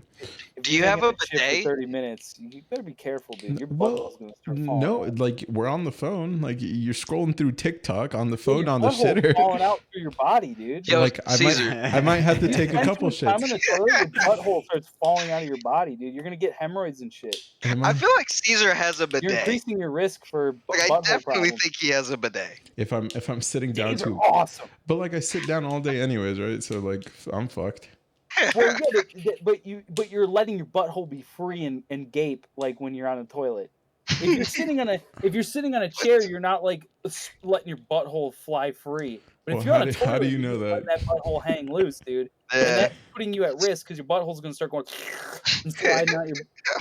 There's medical Jesus problems fucking involved in Christ, that. I'm bro. not kidding. Like, Are you you can look it up. fucking kidding? Are you serious? Yes, if you That's an spend too actual much fucking time thing. sitting on a toilet, there's medical problems involved in that. No, well we're all fucked because we all use our phones on the toilet, and that adds like nope. 10 minutes. You don't use your phone on the toilet? Quick. I do, but I always stop when I'm ready. So this is from the Mayo Clinic. This is the causes for hemorrhoids: straining during bowel movements. So if you're like constantly pushing that shit out, you're probably gonna get hemorrhoids.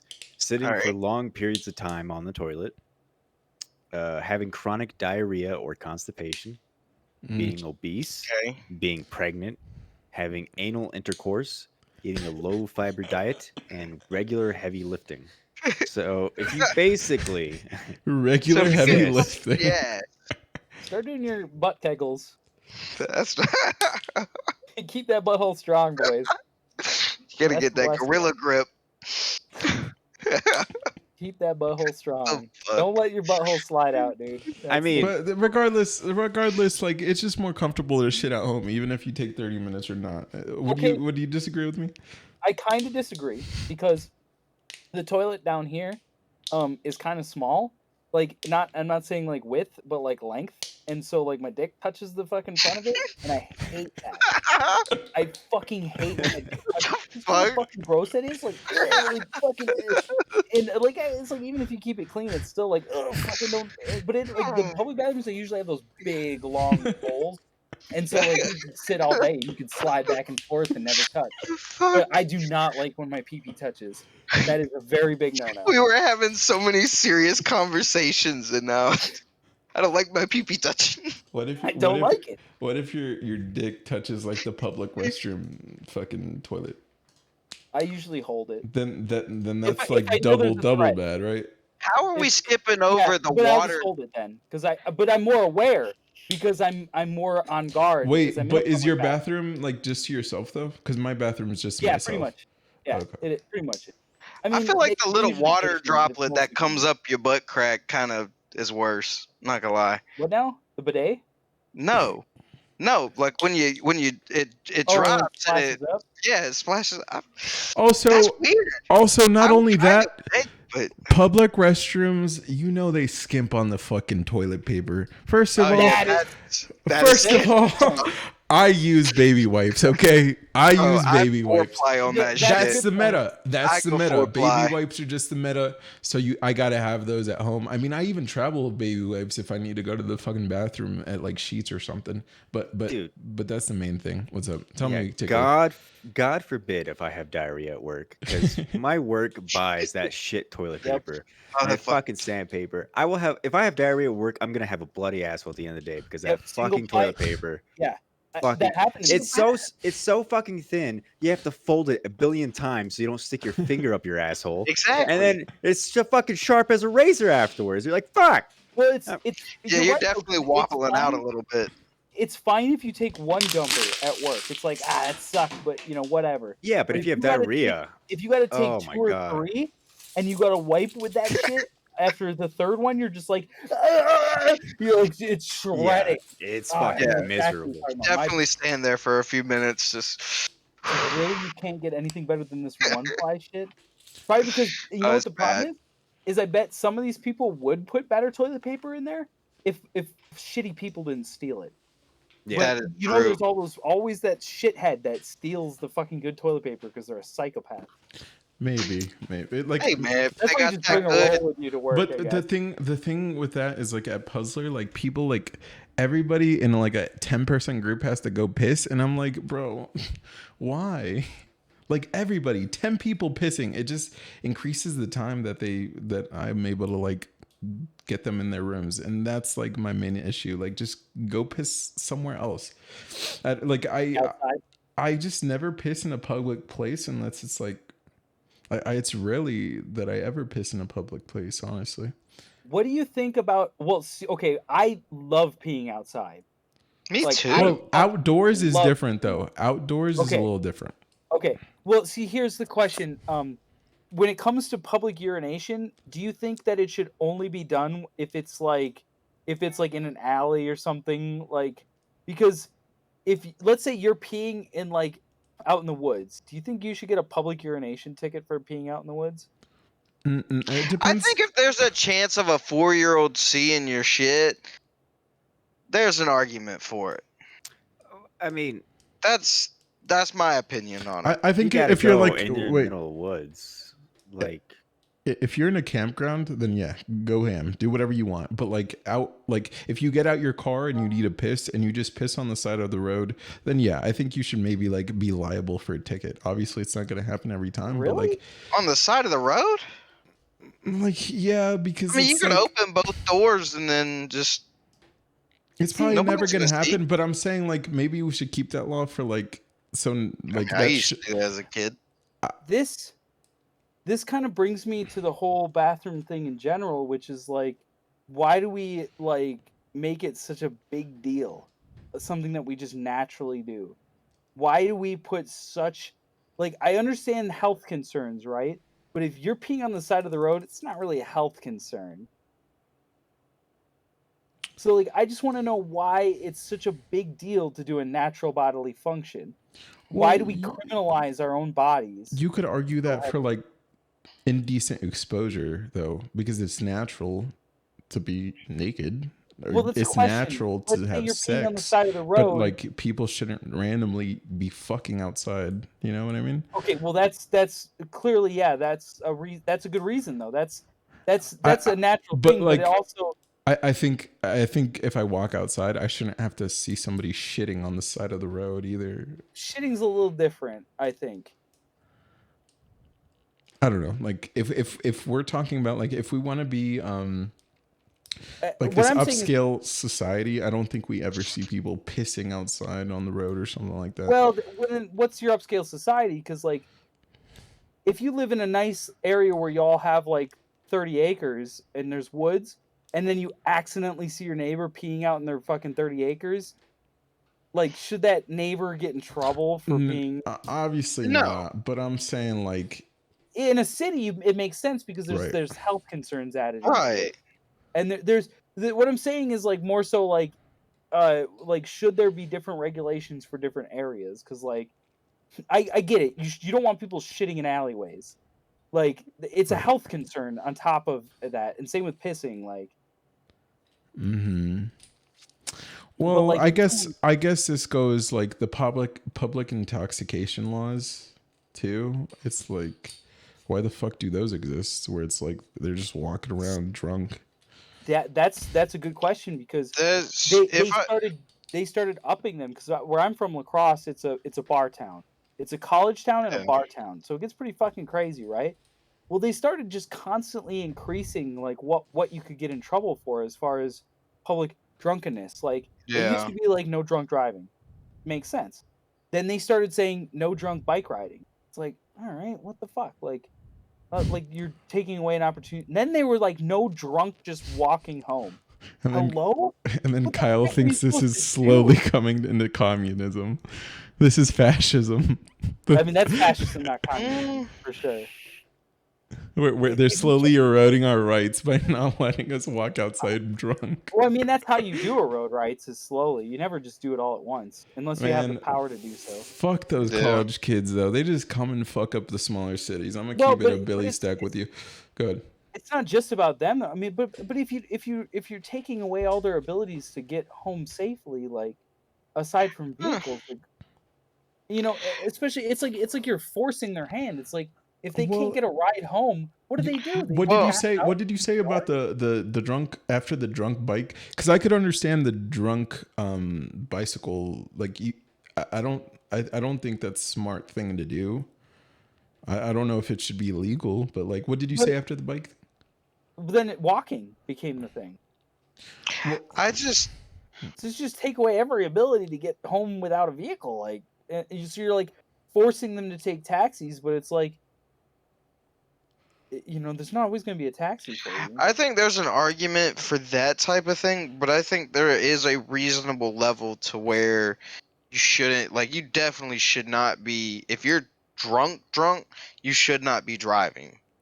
I mean, it's a hazard for everyone else. Well, but I think there's a limit there's definitely a limit. Like, if you can't even walk home, then I think you should get it. But if you're walking down Broadway and you're drunk and just cussing at people and just going back and forth, that's disorderly, though. That's separate. There's differences because, like, they're saying that, like, biking or walking they're just saying public intoxication. Right. They're just hitting you with it. Yeah, and I don't agree with that. But what I'm saying is, I think there's a level of how it does make sense. I think they're going way too extreme with it right now. I think some college kids just fucked up the laws for you guys. Like they That's obviously took pretty much. They obviously took it too far. Something happened, and then they implemented that law. So, But they shouldn't have, though. But that's the thing. That's what bothers me. But the thing, if you got like a whole bunch of drunk kids walking in front of your house, like you call the police, and the police arrive and they can't do anything, like that. I guess that's why maybe they made that law. Well, but and there are laws for this stuff but they just added something else to just get them for anything. Right. And it's like it takes away the opportunity, but it also gives the cop the opportunity to just pull up alongside someone that's drunkenly walking home after a night out at the bar, who's doing the safest thing that they possibly can do by walking home, and then getting them in trouble for doing the safest thing that's available to them, aside from getting like a taxi. Well, and I don't know. Maybe they're throwing up a bunch. I don't know about your area, but so my area is actually we're actually going through this thing right now where cops are cracking down on it a lot more. But we also just had a guy, I think he was like 23, that he was super drunk. I forgot what the levels were, but he was super drunk and high at the same time. Got in a car wreck, threw himself out of the vehicle, and almost killed the other person. And he was stopped at a checkpoint, and they let him go because I guess he knew somebody or something. And so there's this huge thing with that, and so now they're cracking down on alcohol like crazy. Well, what is so it's just but that's different. I mean, that he was driving, like I'm talking about but when people do things, they start taking alternative ways that are way safer. Right. That's I mean, like, I get what you're saying, and like it makes sense, like that they would, but like it's just like a different topic. That's why I said I don't know what your area's like, but it could be they're just having a spike in cases, so they're trying to crack down harder on it. No, they just. But I mean, maybe it's not. Maybe it's just some fucking it could be in something power else. that are putting in these garbage laws that don't need to be there. It's slowly eroding our rights. I don't know. Public intoxication is like a law everywhere, so there must be a reason for it. I'm not stressing there's about a difference because, like, whatever. It's not that big of a deal. It's just that, like, if you're not causing any sort of scene or anything like that, I mean, if you're legitimately causing a problem, then yeah, of course you should get in trouble. But I'm talking about like putting in a law where it allows you to be just in trouble for existing. Like, just if you were just drunkenly walking.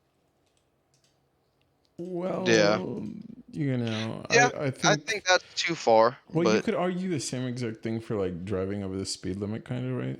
So, I mean, so Kyle's saying is like you have this blanket law, so you could arrest anybody for anything ever because like the cop may think you're drunk and could pin you with an intoxicated. Well, he could find out public intoxication. But the thing is that like if the cop thinks you're drunk, on the side of the road, he could just take you in and like test you, I guess. Yeah. So but if the only problem that you're causing is that you're stumbling, like, should you really get in trouble? Right, but I don't think the use No. case is like that, right? So, but we're talking about cops. I mean, like, I don't know what kind of cops you know, but like, there's a mix of cops out there, and I there's think definitely cops out there that will do whatever the fuck they want because they can. somebody calls the cops. And if you give them more opportunities with laws to do shit, I think somebody calls the cops, and that's when like they could. Not always. They could just be patrolling. But That's but I think most of the time when somebody gets pinned for public intoxication, somebody's probably called the cops on them. Well, is what I'm trying to say. Like, that's when it should happen. But I'm not talking about that because if it exists. Well, no, I don't necessarily agree. Like, if somebody calls the cops on you for anything, I don't think they should the cops should randomly just like take you to the station and test you for everything. I don't think it should be like that. But go ahead.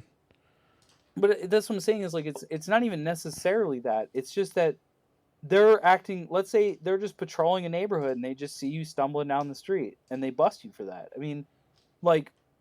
The law should be like you should be causing some sort of disturbance. That there should be a reason, more of a reason than that.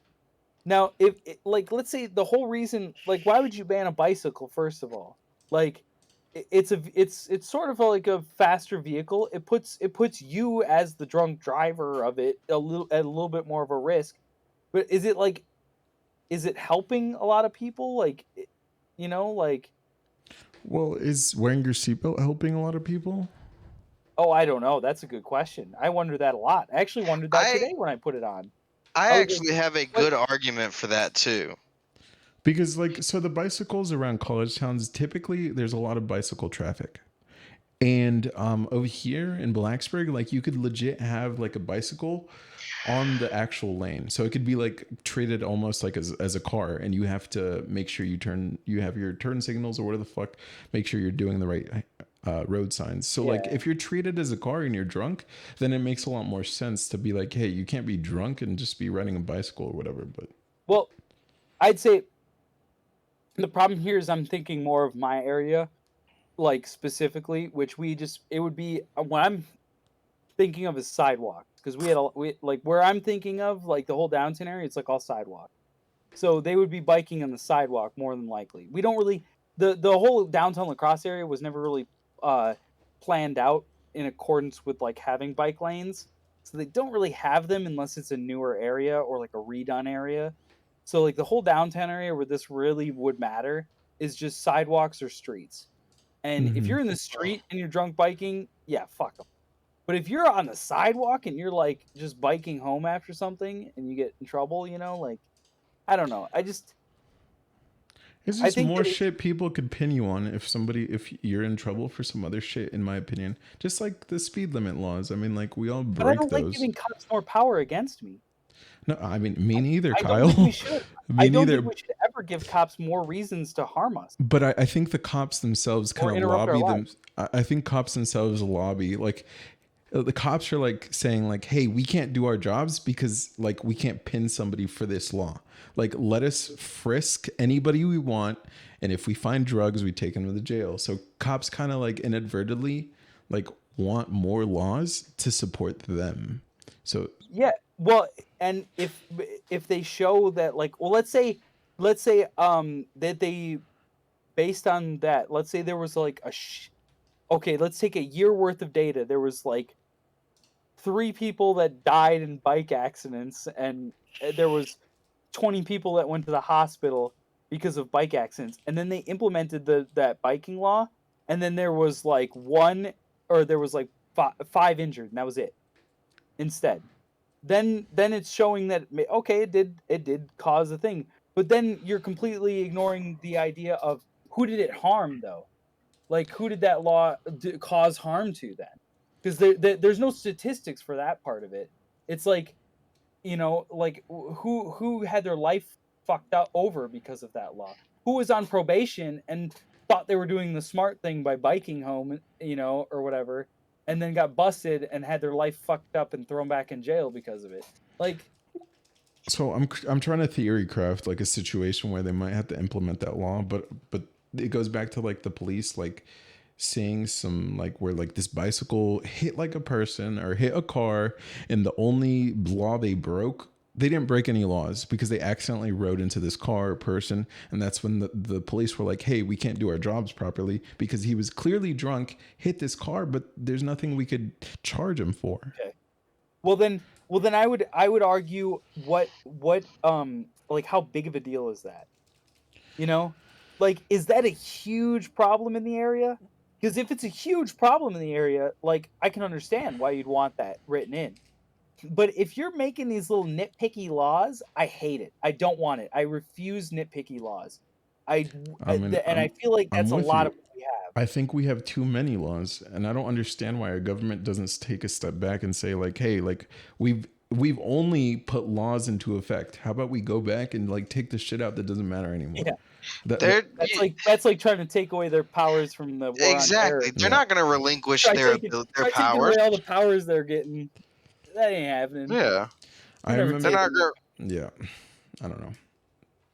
Yeah, that's the shitty that's part. why I don't like the implementation. That's why I'm worried about the implementation in the first place, because it's like, if you want to implement something to stop something, I want more like details about it. Like, if you got a couple bike accidents happening in your area, and you're like, the cops are like, well, we should slap in a law against bicyclists, and then they just do it, and it's like everyone's like, yeah, I want safer bikes, but then it just ends up being a bigger hassle because it's not just that one incident. It's the 20 other laws that they threw in, and then you're just getting scrunched down and.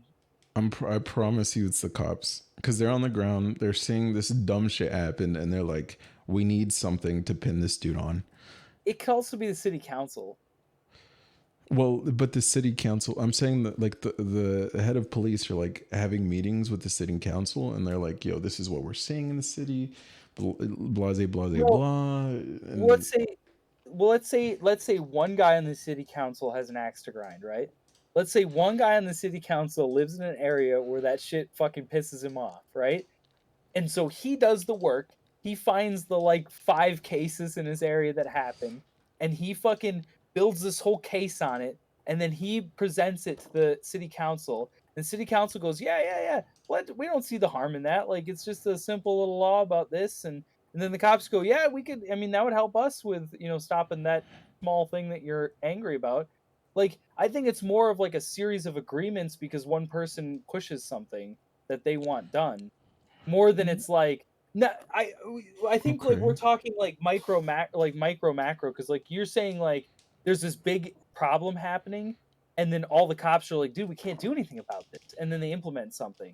That's just how it works. So Kyle, I support that, because like if he comes in, has evidence, and like they made it into a law in their local community, I fully support that. But if it was a blanket law across the U.S. or across Virginia or across Michigan, like I that's something that would be a little bit weirder. But I think if it's a local law, if somebody made it to council, brought it up, and they voted on it and made it into law, I fully support that, because local politics is really what matters in this country. So, and that's why I have an issue with the blanket like not necessarily the vaccine mandates, but like the mask mandates at schools. Like, it should be the school's responsibility to kind of vote that in or vote that out, depending on what they want, because that's the most local level that you can get it at. Well, then I can agree with you on that stance. Is that I do agree that the smaller that it happens, the better. Right, exactly. If it's happening at a small scale, it's better. But now that brings out the question of like, what do you think about them implementing small, kind of minute, like more pedantic stuff on a national scale? Because it seems like we're getting towards that point with social media. Because like with social media, everyone's connected, even though it's irrelevant. Like you could be connected to someone that lives in New York. Like if I was connected to someone that lives in New York, their situation is so fucking vastly different than mine. But if all the people in New York want something to happen, and let's say like a couple other big cities agree, and then it kind of drives a popular opinion of we want this to happen, and then it happens and it affects national society, do you like that or do you dislike that? Obviously, I'm not. I mean, I wouldn't be in support of like, hey, New York City, like, banned electric bikes. We should do just a blanket electric bike ban across the US. Because New York City, I believe, does ban electric bikes. You can't use electric bikes in New York City for some weird ass reason. But like obviously you shouldn't do that across the nation. You shouldn't do that across big cities. What we should do is test what worked and didn't work and then implement it in a new city. If I were to be in charge of like a big city, like let's say Caesarville, I would look back at what worked and what didn't work mostly for the homeless population, because that's like a major issue. But then like every other law, and I think we should work off that. Just see what states have practiced and what did and didn't work, and I think that's kind of like the best way to do it. Obviously, I'm just not in favor of like anything nationwide that isn't like nationwide related. Yeah, I think I mean I'm agreeing. So I think that the national laws should be as minimal as possible. They should be like the very basics, like murder, fucking sort of stuff like, and they should let the states. Even that stuff's state by state basis. Well, you know what yeah. Different variants of it, but like I do think that there should be some national reach, that some states. You don't want states to get too crazy, like, of course. Right. I mean, that's why we're having like this whole discussion about the mandates and the masking and everything. But I do support, if at the local level you're getting shit passed, I mean, that's the level that it actually matters, and that's the level that people should be caring about. Yeah, I know. I guess it depends on how it comes about. That kind of bothers me. If you run for local government, I mean, that's a great thing to do, because then you're it's actually like change in your community or whatever. But I know it's like the local level politics are the most toxic. It's pretty toxic. But well. I got another topic, which is, are humans selfish creatures? Yes. Yeah. That was the other thing I thought of. Like, are we fundamentally a selfish creature? Yes. And I think the reason this came up was just our dominance. Well, I think that humans are just self-thriving. Whatever's in the best interest of you is what's most important for your survival. I think it's a natural instinct that we carried over from before we could perceive death and life and everything that makes us unique. I do think humans are so selfish. That's my opinion on it. Do you think that maybe we've gotten too selfish? Yeah. I mean, it depends what you mean, right? So, because let's say, okay, let's take it to a broad sense of like, the environment, right? Mm-hmm. Like we do most of what we do because it benefits us, right? Are we going too far past that point to where we're causing harm just because we're selfish? Like, do we need to live the way we live? Like, are we living too exorbitantly and causing too much harm by living that way? We're living too exorbitantly, but yeah, I think we are living too lavishly, 100%. Yeah, but like, what do we do? But like the regular person's too. I mean, like, are you referencing like the climate change and like global warming type of stuff? Just I think just in general, like, it doesn't even need to really affect like a ton. I just think like because you buy the new iPhone, like you're living lavishly while somebody in China that's a slave kind of like just crafted it for you. Well, I would think that like, is their lifestyle worse than ours though? Yeah. Like, it depends though. Like, let's say you're just someone. Let's not take like a slave worker in a factory. Let's just take like somebody who lives out in the country, in some like small country, or like a lesser, like a third world country. Someone who just lives out in the country, and they just have like water from a pump, and then they get enough food, and that's like it. Like, what is a standard that's too much? I don't think I'm smart enough to answer that one, bud. Because like we in the U.S. like you notice how like we constantly go like it's a human right to do this and it's a human right to do, and it's like we live such a comfortable lives like overall like compared to like history of all like humankind, and it's like when is there a point where we're just like we're okay, like let's worry about the people that are behind us. I don't think we'll ever get to that point. Yeah, I kind of think so too. I don't. I think that we're too worried about China and Russia to worry about. But it's selfishness, right? Oh, 'Cause we have the 100%. good things, and let's say we could give up, if we gave up 50% of what we had, we could make the entire world as equally well off as we are. Mhm. Do you think that would ever be possible? No, I don't think that's ever gonna be possible. And But that's where my question kind of comes from, is like, we're so selfish that we would not give up the things that we have, that even if it's exorbitant, we would never give it up to help others. Oh, never. we would have to live in a utopia for that, right? So we would have to live in this perfect insinuate that we're world. trying to live in a utopia. Is there any such thing as a perfect world? I mean, No, I don't think so. Well, we no, don't not know. with humans being in it. I don't think so. I kind of disagree with that. I think it's possible. A utopia? I don't. Just embrace I don't. communism. I think no. I think no. I No. don't think utopia in maybe the sense that you want to think of it. Because honestly, if you lived in a world with no fucking negativity or strife, like honestly, you'd probably just kill yourself. Probably. Like I feel like there's you almost have a necessity to have hardship. Yeah. Because look how comfortable we live, and yet we still create like these, like kind of like faux hardships, like these fake hardships, like almost to like perceive ourselves as like in rougher situations than we actually are. Now it's like all mental health that for America, like America's like living through the mental health strife and struggle, and it's like it's like we don't have the hardship, so we're creating it.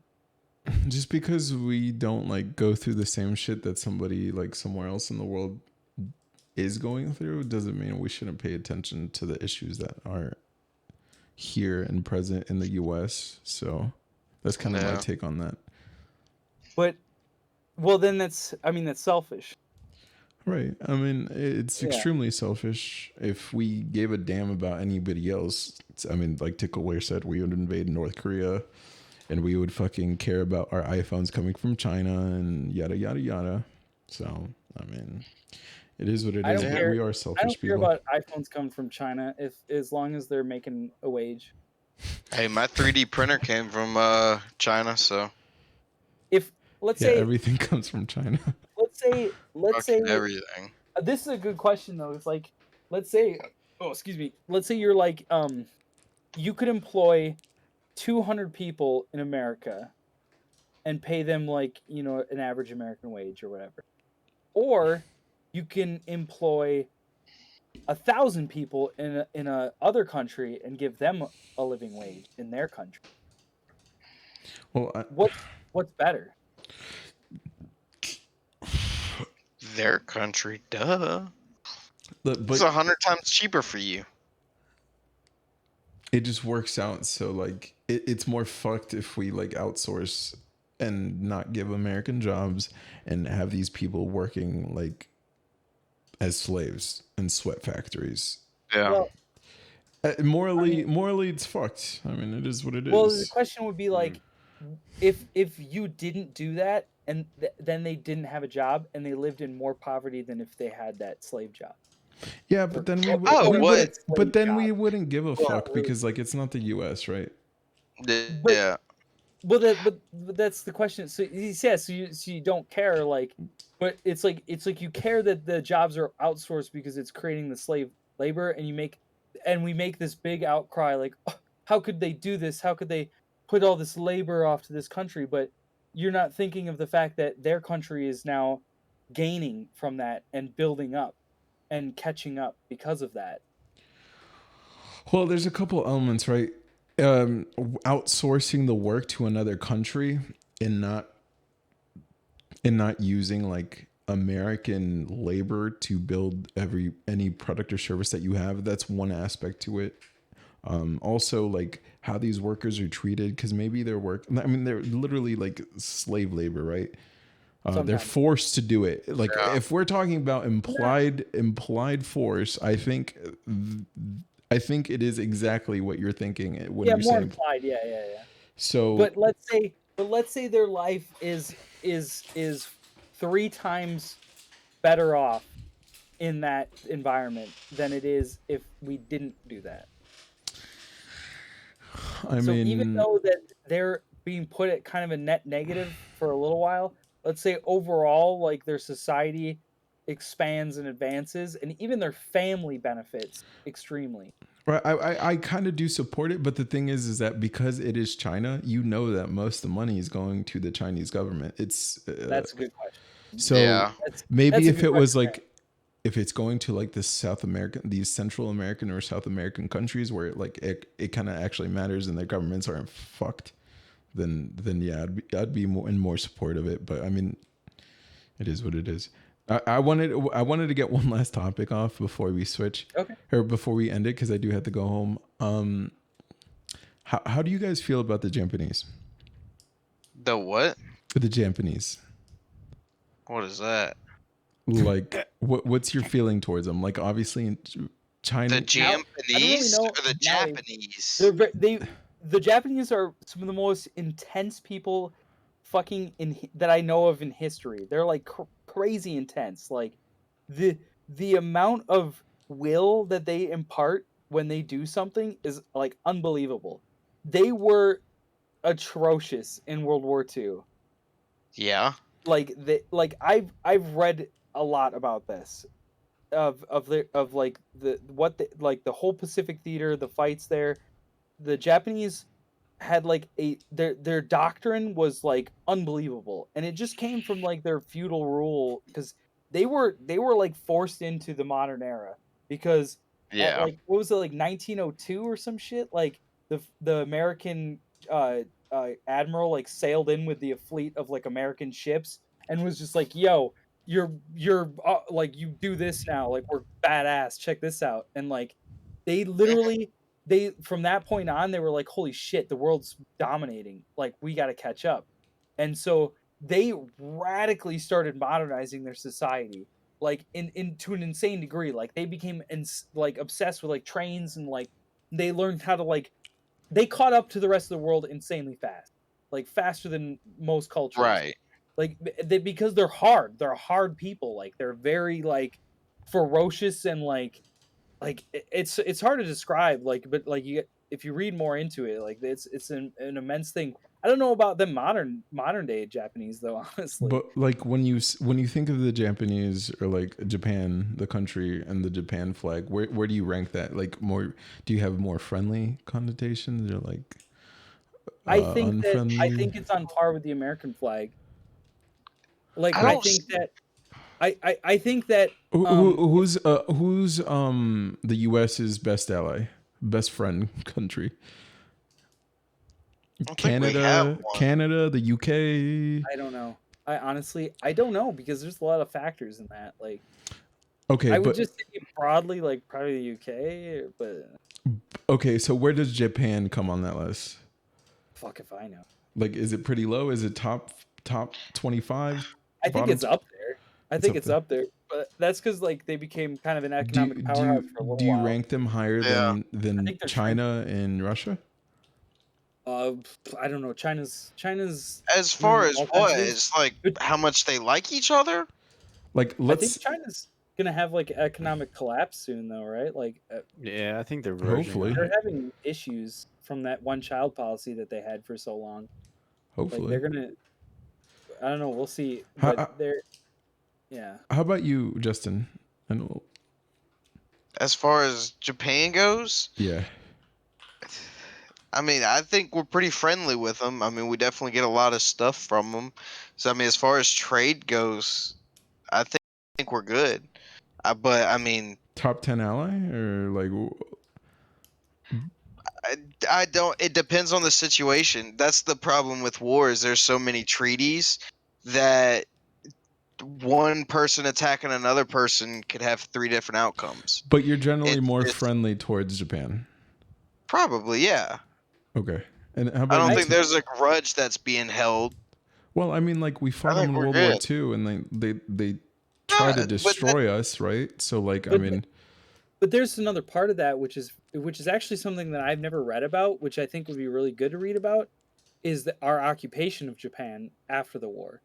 yeah, Because after the war, we said they can't have a military for quite a long time, and like we basically occupied them and kind of controlled them, and I don't know to what degree.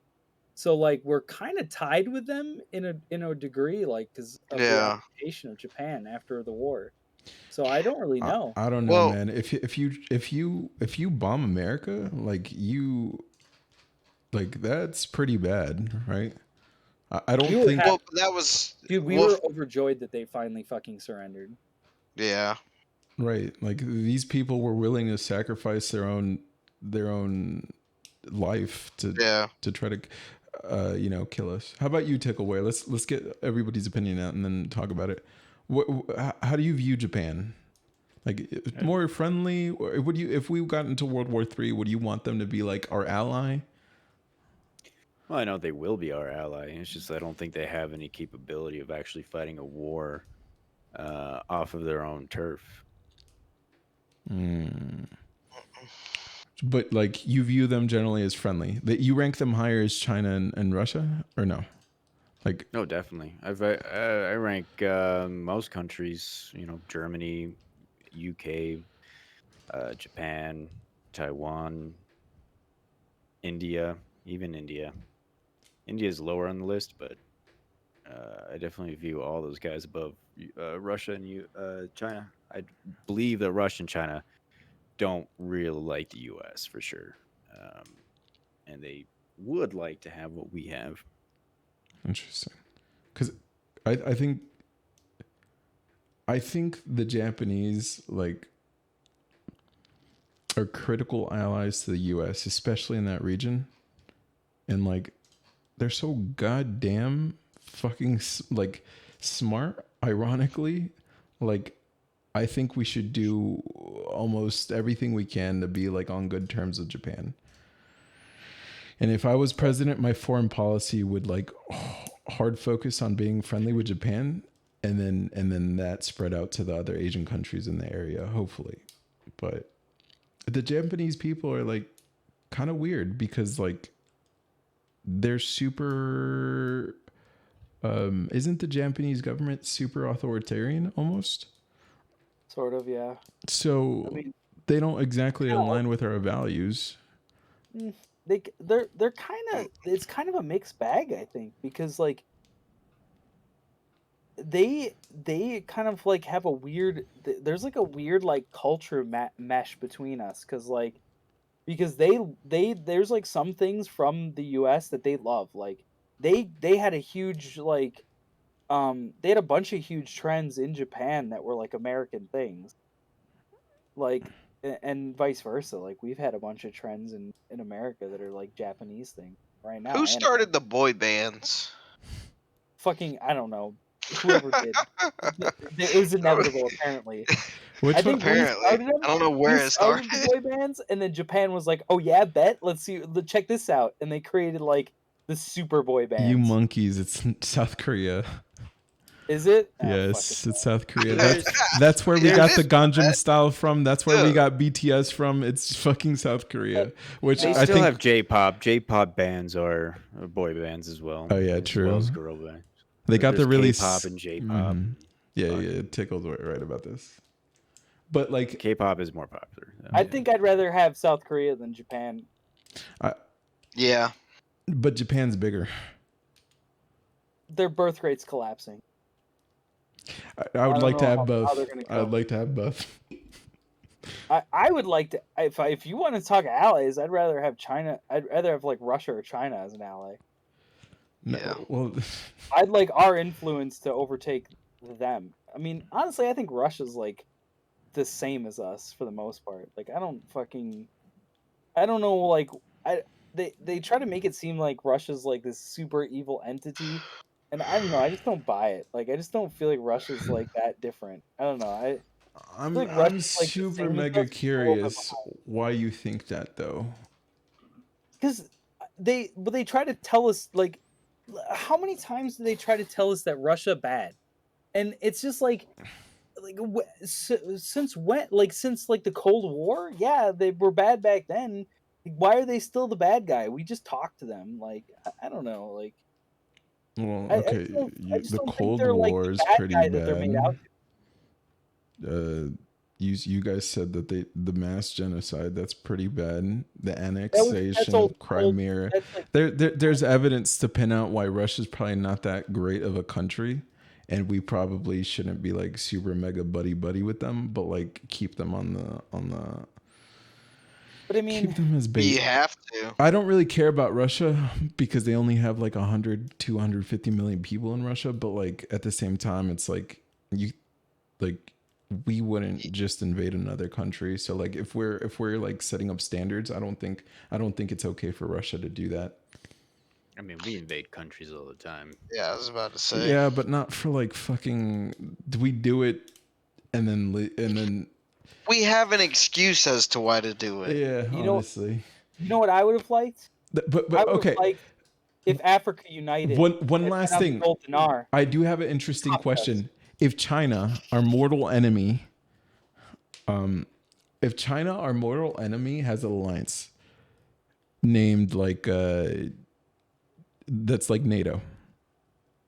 If your country gets attacked, we'll act like we got attacked.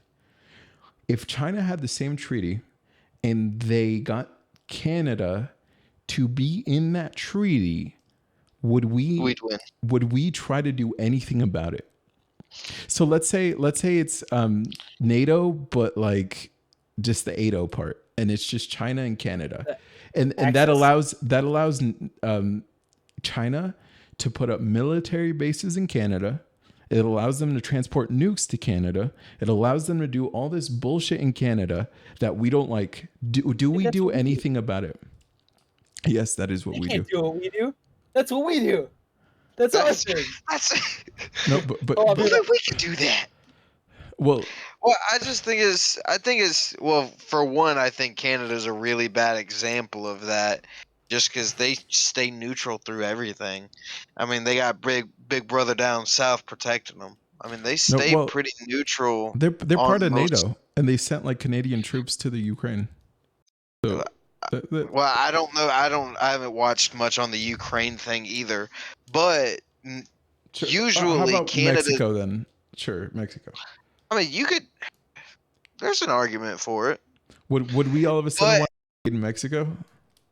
You think? Well, I don't think we'd invade. I think we'd keep an eye on it, but I don't know what we would do in that case. Honestly, I don't think it would ever get there. You don't think it would? I mean, it happened in Cuba, right? It happened in Cuba. The Russians were able to put nukes in Cuba, and the Americans were scared. So, and then we did have the blockade. So like, would anything happen if like a big ass country like Mexico does something like that? Where it's like they get in this treaty with China that allows China to come in, set up a whole bunch of military bases and a whole bunch of nukes. Would we? I mean, in theory, it could happen, but I think as big as the United States is, especially the economical impact that we have on them. Well, I mean, China, like, let's say if China comes in with money bags, they're like, we'll give you what the US is giving you plus 10% or whatever. Like, I don't think it'd be the craziest thing ever. Like, Canada's like, oh, like, sure, whatever. Like, I don't care. We need the money anyways. Just put your fucking troops wherever you want. I mean, just don't fuck with us. The question is that the kind of warfare that we need to do nowadays? like, is setting up bases with nukes real? Is that something that is this pertinent to destroying the U.S. as online? Let's say, wouldn't you think that it would be better to fuck with American opinion than it would be to set up bases in neighboring countries, or let's say like an opinion of a nearby country or something? 100% agree. I don't think we're ever gonna shoot another rifle because like the internet exists, right? So I think it's all. I think it's like mind games. Like I think that because one thing that's like that bothers me is like, notice how anything happens in the U.S. that like they go Russia was fucking, it was doing, they were putting trolls in. It's like what about China? Like, what has China been doing? Has China ever been caught fucking with us? Like, or maybe they are, and they're just fucking winning, and we're losing to them. Like, I don't know. Like, but it doesn't. You know what I mean? Like, no, I think that's a big concern. Like, I think Russia gets highlighted because I feel there's like these Russian hackers that randomly hack into our shit, and like they want money.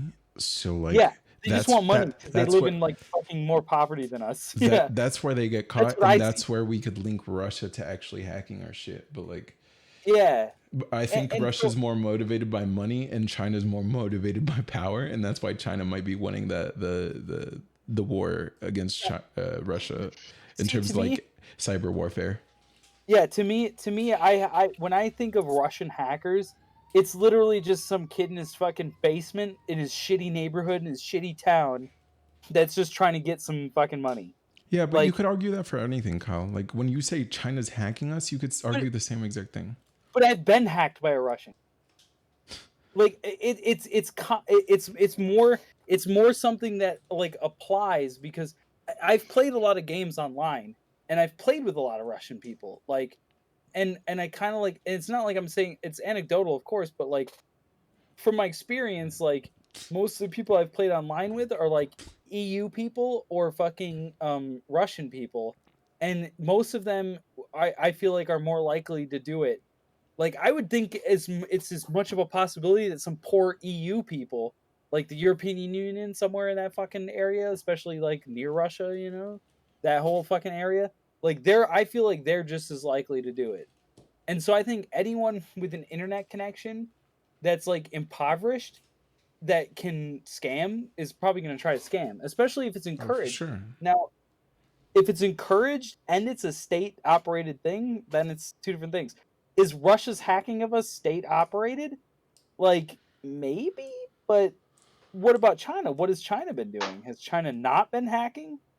Or has South Korea been hacking? Like, South Korea is pretty fucking connected. I have no doubts in my mind that the Russian government is participating in cyber warfare, just like the Chinese government and just like the U.S. government. These hacks of our Keystone pipeline or whatever, or not Keystone because that was ended, right? Oh, the pipeline ones, yeah. But the pipeline ones, I believe those are obviously money motivated, and like the Russian government might be like, all right, you're fucking the U.S. anyways, we're not going to prosecute you or whatever. But I do think that each government is participating in cyber warfare regardless. Why is that one pretty quiet? How come that one's been pretty quiet? Isn't that kind of a big deal? Like that was kind of a big thing, wasn't it? Like the pipeline. How much did they get? $1 million, I think. The pipeline one. They hacked our beef. Never forget the day they hacked our beef. The U.S. has definitely participated in some war crimes too. So, well, that's what I want to know is what if we fucked with in other countries? Oh my god, every country's fucked with shit they shouldn't have fucked. I know. I want to know horrible things. I just want to know who's winning the cyber war. I want to know who's winning the cyber war. Like, who's the fucking one that's just dunking on us and laughing from their giant factories? I'm gonna be honest. I've seen those videos of people in China with like fucking 30 cell phones in front of them, and they're like, boop, boop, boop, boop, boop, boop, boop. Don't tell me those people aren't fucking dominating us. Statistically, probably the Russians, or not the Russians, the Chinese. The Chinese. I'm sorry, the Chinese. See, I think the Chinese are doing it, and they're winning so hard that they're throwing us at the Russians. They probably own like the fucking media already, and they probably got dirt on every fucking person in every media outlet, and they're just like, hey, if you don't want this dirt to come out, you're gonna hit Russia with this next thing. And they're like, okay, yeah, sure, They sure. probably have dirt I don't on want me. people to know about all my me molesting all my 300 kids or whatever. Unironically, I think China invading India or Taiwan is like one of the best things that could happen in terms of like China versus the U.S. Because then we'd be like kind of like forced to do something. Do you think if they took over Taiwan that they would shut the fuck up about it? Who? No. Like, do you think if they took over Taiwan and we just said like, yeah, that's fine? Do you think they would be like become pals with us and we could like move on? China? Yeah. No. No. Why not? If we were just like okay with them taking Taiwan. I think they have more to gain if they could find a way to take us down than to just become our ally. Why can't we just become allies? What's there not to gain in that? Why can't the right and left just be buddies, bro? Yeah, well, why can't they talk? My question is not why can't they be friends? Because like you don't have to be friends with everyone, but why can't you talk? That's the part that always bothers me. Is why can't we just like fucking talk about things? Like, yeah, because they're not vaccinated. 6 why feet is it gotta social be distancing. why do unvaccinated people have to be the new fucking demons? True. That like are killing everyone. Like, why no need. why is this all this vaccination shit just a right problem? That's why what I don't can't get. we be friends? Because the left give in like pussies. Goddamn, why be skeptical about something that could just government knows what's best. I'll just do it. You know what's the best part about this whole vaccine thing is Trump pushed this shit. He's literally you should thank Trump for your vaccine. I wish every left person that's arguing about the vaccine would thank Trump. That would be the funniest shit in the world to me. The interview he did with like with that black girl, that was pretty good. Did you guys see that? The one with Candace Owens. Yeah, Candace Owens, where he was like, yeah, the vaccine's good and fucking take the booster, whatever. Dude, he's gotten booed at rallies for saying yeah. The stupidest shit ever in my opinion. Like, bro, like we can't move past this, I guess. I don't know. What do you mean, like booing him for it? Yeah, like it's just why is this a thing that is like there? It's already proving like being proven that it's like barely doing anything to fucking help anyone. But what's the help in booing it, anyways? Okay, so I mean, what's the help in fucking forcing people to take it? Yeah, I mean, yeah. So it wouldn't be a big deal if you just didn't force me to. If you didn't try to force me to take it, that's it. Okay, I would anywhere in the immediately world, forget you'd have about a it if you point, just do but it. in the U.S., like you're chilling. How many people know the treatment protocol for it? None. Treatment protocol for the COVID? Yeah, for COVID. If you get COVID and you're like, oh shit, I just got exposed, and you were like, I'm at risk. What do I do to treat myself? What do you do? Like nobody knows because they don't talk about that. They just go get vaxxed, get vaxxed, get vaxxed, get vaxxed. It's the answer. It's the only best answer. thing you could do against COVID. Why isn't Though treatments that's the being thing. broadcast? Where are the treatments being broadcast? When I scroll down on YouTube and I see two different panels saying the COVID vaccine, and then it's the COVID vaccine for kids, why don't I ever see the little articles on those little scroll things that say these are the best treatments, these are the best treatments, these are the best treatments? Why do I never see that? Well, it's fucking censored. Right. Well, here's my thing, and I'm just gonna be honest with you guys. I'm not vaccinated. I don't care. Surprise. I'm not. Well, I know, but I'm not. I only say that because out of 8 people in my immediate family, we all went to the same place, and over a dozen people got COVID in that event. I am the only one that did not get COVID. Everyone else was vaxxed. Everyone else had the booster shots if they needed the booster shots. I'm the only one that didn't fucking get it. And we were all around the same fucking people. Okay, this doesn't help anything. Like, okay, congratulations, Justin. You didn't get COVID. That's good. Thank you. But I like that. What I'm saying is like the answer is being broadcast loudly and angrily that the vaccine is the answer. It's the be all end all. And yet nobody fucking knows what the goddamn treatment protocol is. Well, okay. So like we got in, like, obviously we bring in the vaccine, we're going to have a long debate about it, but I was saying, like, like you guys are there, not you guys, but like the people at the Trump rallies are booing the president, or the former president, because they're doing that because he had a stance at one point that was against vaccines, and then that was when he switched his position to this shit's actually. No, don't bring that up to any Trump supporter. Listen, Trump is pro-vaccine, but he's anti-mandate. He's Right. always been that way. I don't think he's ever changed on that one. He says take the vaccine, but he doesn't want people to be forced to take the vaccine. Okay, but yeah. So what did they boo him for? Because he wanted, he told them to take the vaccine because it was his thing. It was his pet project. Yeah. Like, he's the one who was like fucking like going in at people to get it rushed out. Yeah.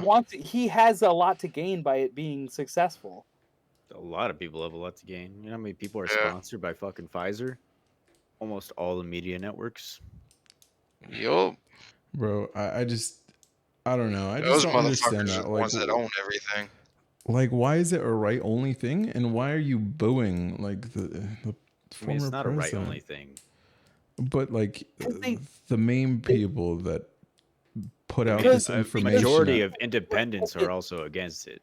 The people that he's talking to know that the vaccine's cool, right? It's if you need it, if you want it, go take it. Like, you know, if you're at risk, if you're one of the ones with all the comorbidities and shit, and you're like the at-risk population, go get it, go take it, go be protected or whatever the fuck. And then when he tells them, like, go get the vaccine, like, they don't think when they're hearing that, they're not thinking, oh yeah, this could help me or whatever. They're thinking they're trying to force me to take this, because it's what's happening in a lot of places. A lot of people are being told you have to take this, or it's the only answer. And a lot of people are backing them up. A lot of people on another side, it doesn't matter fucking left or right. There's a side that says, like, you need to take this because if everyone takes it, we're going to be safe. Yeah, if everyone takes it, we're going to be safe. Okay, so like nobody's forcing you to take the vaccine, though. Like, I mean, that's literally what a mandate is. Unless forcing somebody to do something. No, but okay, so like mainly in the US, we have the most lax vaccine laws, I would say. That's not good.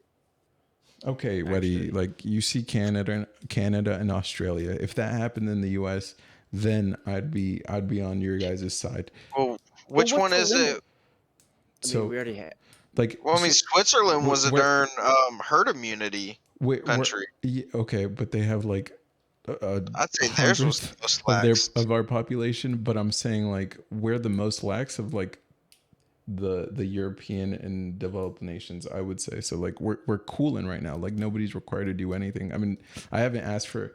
But have you guys ever been asked for a vaccine passport? Have you? I don't go out, so I'm not relevant to this. You fly it doesn't matter if you fly on an airplane. You don't have to be vaxxed. You don't have to be vaxxed to do anything. If you work for the government, if you are in New York, go on a cruise. The cruises kind of make sense. Still, guess what? Guess what's happened on the cruises? Even though they're all vaxxed, guess what happened? They keep getting it. They had a mad breakout and they had to shut down. Okay, but how does that help your argument at all? Like, getting vaxxed helps you avoid dying. And fucking forcing people to all be vaxxed if it's not actually stopping anything. The cruises make a little bit more sense. Are required to have a vax pass and have a mandate that they have to be vaccinated. I can't. So I do pest control. I can't spray the state mental facilities because I'm not vaxxed. And in order to go and spray them, you have to show them your card. So I can't spray those because of that. I don't know, but largely in my life, like, nobody really wears a mask. Nobody gives a fuck. So like where I'm at in my situation, yeah, it's an antidote, but like it's a little different where I am. So why is this such a big problem for the left? Why is this such a big problem for the left? Why can't they just let people be what they want to do? So the Why issue, is it that they have to make other people be vaccinated? the thing is that I'm arguing that like we're the most lax. Well, you're saying like the why is it left, such a the big problem left. for the right, but it's not a problem for the right. The right are like, okay, there's a vaccine. All right, maybe I'll take it, maybe I won't. Why is it such a big problem for the left if people don't take it? Well, okay, so like, why is it such a problem if somebody's driving drunk? It doesn't affect me, right? Like, I don't give This a is fuck. two different subjects. If different things. No, not at all. If you're extremely, you have if you have a freedom, you have the freedom to not be vaccinated. You have the freedom to not be vaccinated. You have the freedom to drive drunk. And if you hit and kill a car, the vaccine is something that you take to not be as drunk when you're driving, and then but you can still be drunk and still be driving and still put people at risk. Sure, that's what the vaccine is. Your argument is so ridiculous; it doesn't fit into the context. That's the problem. It needs to fit into the context. Like I'm with you if you get an argument that fits into the context of this, but drunk driving is not an argument because the vaccine would mean that you take something that stops you from being drunk and driving, but this just makes your drunk driving less harmful. But it still can harm people. It's like taking a shot that makes you a little less drunk, but you're still out there drunk driving. Okay, sure, but like the vaccine helps, right? Like I don't know why this is such an issue, bro.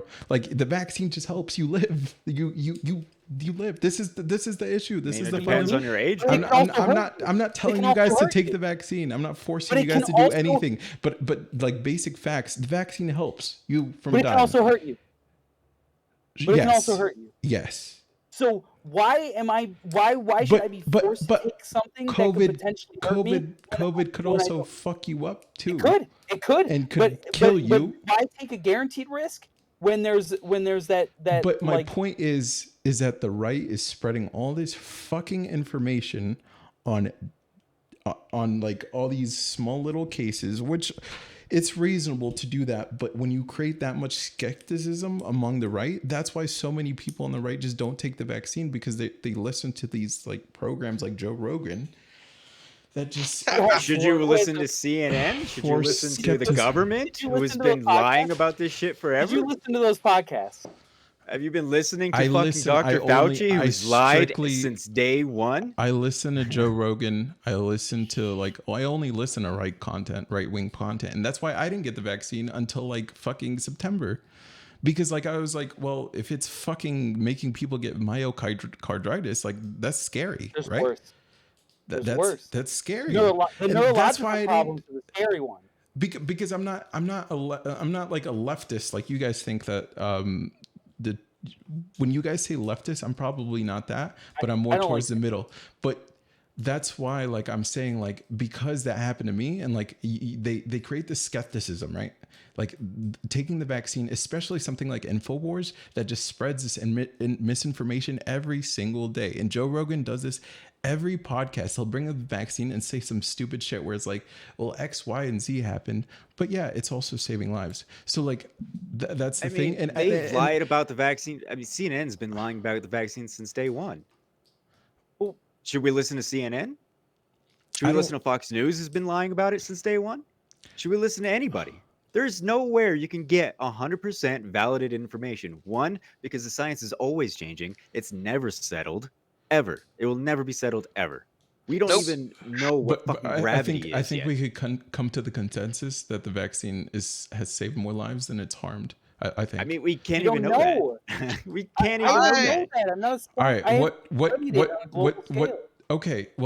You guys trust this one random person on Joe Rogan's podcast that... No, I don't trust him. He never said anything about trust. You're saying one random person, and you're ignoring the fact that he's a massively accredited doctor who is practicing, who is treating people on the daily. Don't say one random person. But like, when you should know already that he's a highly accredited doctor that has been consistently treating people and trying to save lives since the beginning of the pandemic. Yes, but like the same way you call out Pfizer for making all this money on the vaccine, he is literally so much richer because he got on the Joe Rogan show. So he is also money motivated by getting. He is. Do you have proof of that? I mean, I don't see any proof of that. If Joe Rogan told me to, like, if by pushing this bullshit about this vaccine. I mean, like I can make a lot of money. How do you know it's bullshit? Well, okay. Because Fauci said it. So I don't mean to pick on you. This is a guy who's highly accredited giving his opinion on what he's researched into. He's highly accredited. He made the fucking science behind vaccines. But I'm saying like he's money motivated by spreading this misinformation, or I mean, maybe in your guys' case, misinformation is the news network. In your case, it's skepticism about the vaccine. Why are you calling it that? No, in your case, it's because you guys are calling out this. Because he's like saying like, hey, like this is well, there's a couple different people, but obviously there's two main episodes that we pull up. I was just saying it in general, but like I don't know exactly what he was talking about, the doctor that came in, because Kyle kind of like referred to that one doctor. But what I'm trying to say is like when you have a show that big and you get on and you spread this skepticism to the audiences that are already right, you're going to follow him and make money. So it is money motivated. So like, I'm pretty sure he made a lot more money relative than Pfizer did with all this fucking marketing. That's a very cynical way of looking at it, to be fair. What's wrong with skepticism then? How is it cynical? And why is it changing from misinformation to skepticism? There's nothing wrong with skepticism, but the thing is with the vaccines is like, yeah, I could take a vaccine and I'm super viable for any of these side effects. But the thing is that we take them because they prevent us from like whatever that disease or virus or whatever it's trying to prevent. So, so do you have a bigger problem with one guy just saying what his opinion is based on his research, or do you have a bigger problem with news networks and the government spreading misinformation?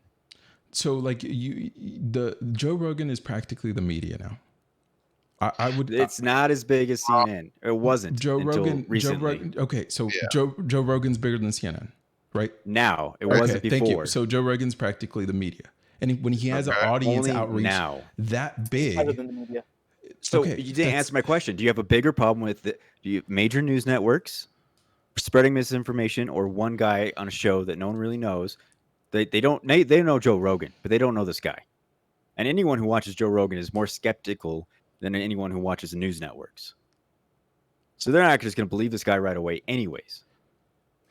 This is why they're watching Joe Rogan, is because they're skeptical of what they're watching on the news. So do you think that it's more dangerous for major news networks to be spreading misinformation, or is it for one guy on a podcast? Okay, so I don't think spreading misinformation is good in any way, shape, or form. Do you think it's worse if a news and government does it, or do you think it's just worse when one guy does it?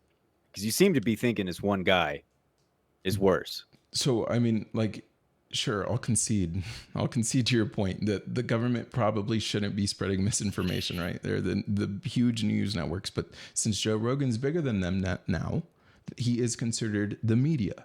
And like, you got millions of fucking audience members. And when he brings up somebody that has a problem with the vaccine, he has a friend that, he got fucked up from the vaccine, it deters people from getting the vaccine, which I think the vaccine's like a positive thing, right? I still think you're looking at this in a very cynical outlook, because you're taking worst case scenario as the definite scenario of they're doing this to be harmful, not they're doing this because they have the information, they've done the research. You're taking a very cynical outlook on it, when the reality is he's more than likely doing that because he cares about his patients. Who? He believes in this research, and you're basically neglecting all of that out. I'm not trying to say that I'm discrediting him, but the thing is that like we're lying if we're not saying it's money motivated, because he's a lot more popular now. Everybody knows his name. I mean, you don't know if it's money motivated. You got to actually trace the money first. We can trace the money to Pfizer. Come on. I've got an easier way to put this. So, like, what does the media do, right? They bring an expert on, they ask him some questions, and then that's it. And that's the exact same thing Joe Rogan does. Like, he just does it in a longer format. I don't get the difference. Like, the media brings on their expert, and they talk about shit. and then everyone goes, okay, and they write articles based on what they talked about, and then they bring on another expert and they talk to them, and then they write articles about it. And Joe Rogan literally does the exact same thing. He just has people on and he asks them about stuff. But the thing is that like he brings it up every podcast, and every time he brings it up, they agree with him. It's just and they shit on the fucking doctor from CNN. Like, I didn't even listen to the episode. He lied. Yeah, and CNN lied about him. Yeah. Okay, well, I don't know about that, right? I think. It's really easy to look up and see the videos. But I think they lied about him multiple times. Okay, that's fine. You guys believe that. It's the truth. It's easy to believe. Okay, but I don't care. Like, I'm surprised you guys even know that. Like, I don't know why you guys keep bringing up Fauci and like whoever you guys hate like that. Because he's a liar. He's been lying to us since day one. Well, he fucked up the AIDS epidemic. He flip-flopped. Fauci flip-flopped a shitload of times, but he's not considered misinformation. Yeah. So, okay. Well, when you have like new information like that in February, that's what he admitted to lying. He admitted to knowing different information and lied about it. He admitted to lying about information. Okay, are you talking about the mask thing? I'm talking about everything.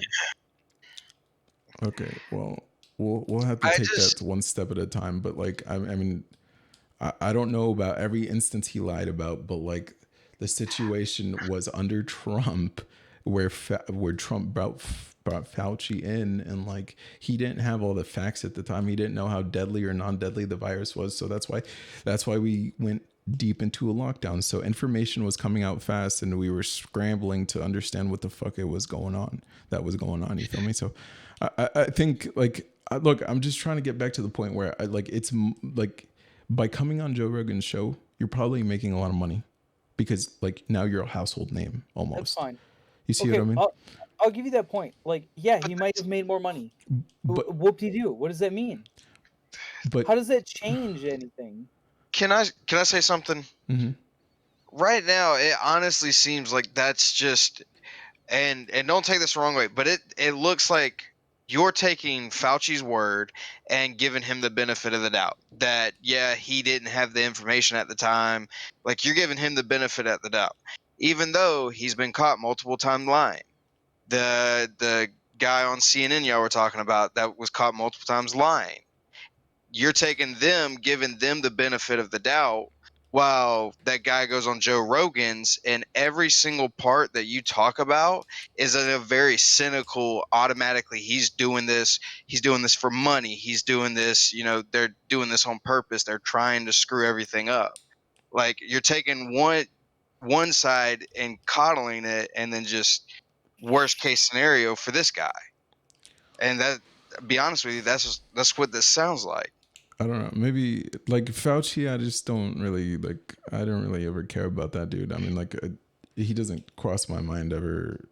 But well, that's fine. It's just the point that he's not part of the greater media. Like I listen to Joe Rogan when I can, and like I'll pull up the episodes. I'll pull up the Jordan Peterson episode because I'm interested. I'm curious what they have to say, that sort of thing.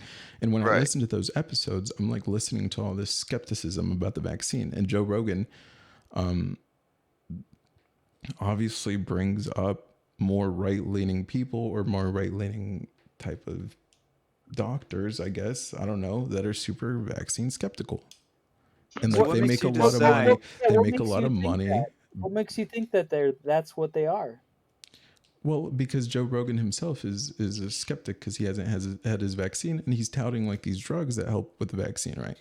So like he's bringing up these guests that are like, hey, like the vaccine has done this, and this is what you can do to kind of protect yourself from the vaccine or from COVID. But yeah, but the thing is that this goes back to like the booing of Trump and everything like that. I think the vaccine's a net positive thing, and I think COVID's a very, very bad thing where it's like you could get long-term effects from COVID that I wouldn't want you guys to have. because When like did Trump? I've had COVID. What's up? When did Trump ever tell his audience about treatments? Never.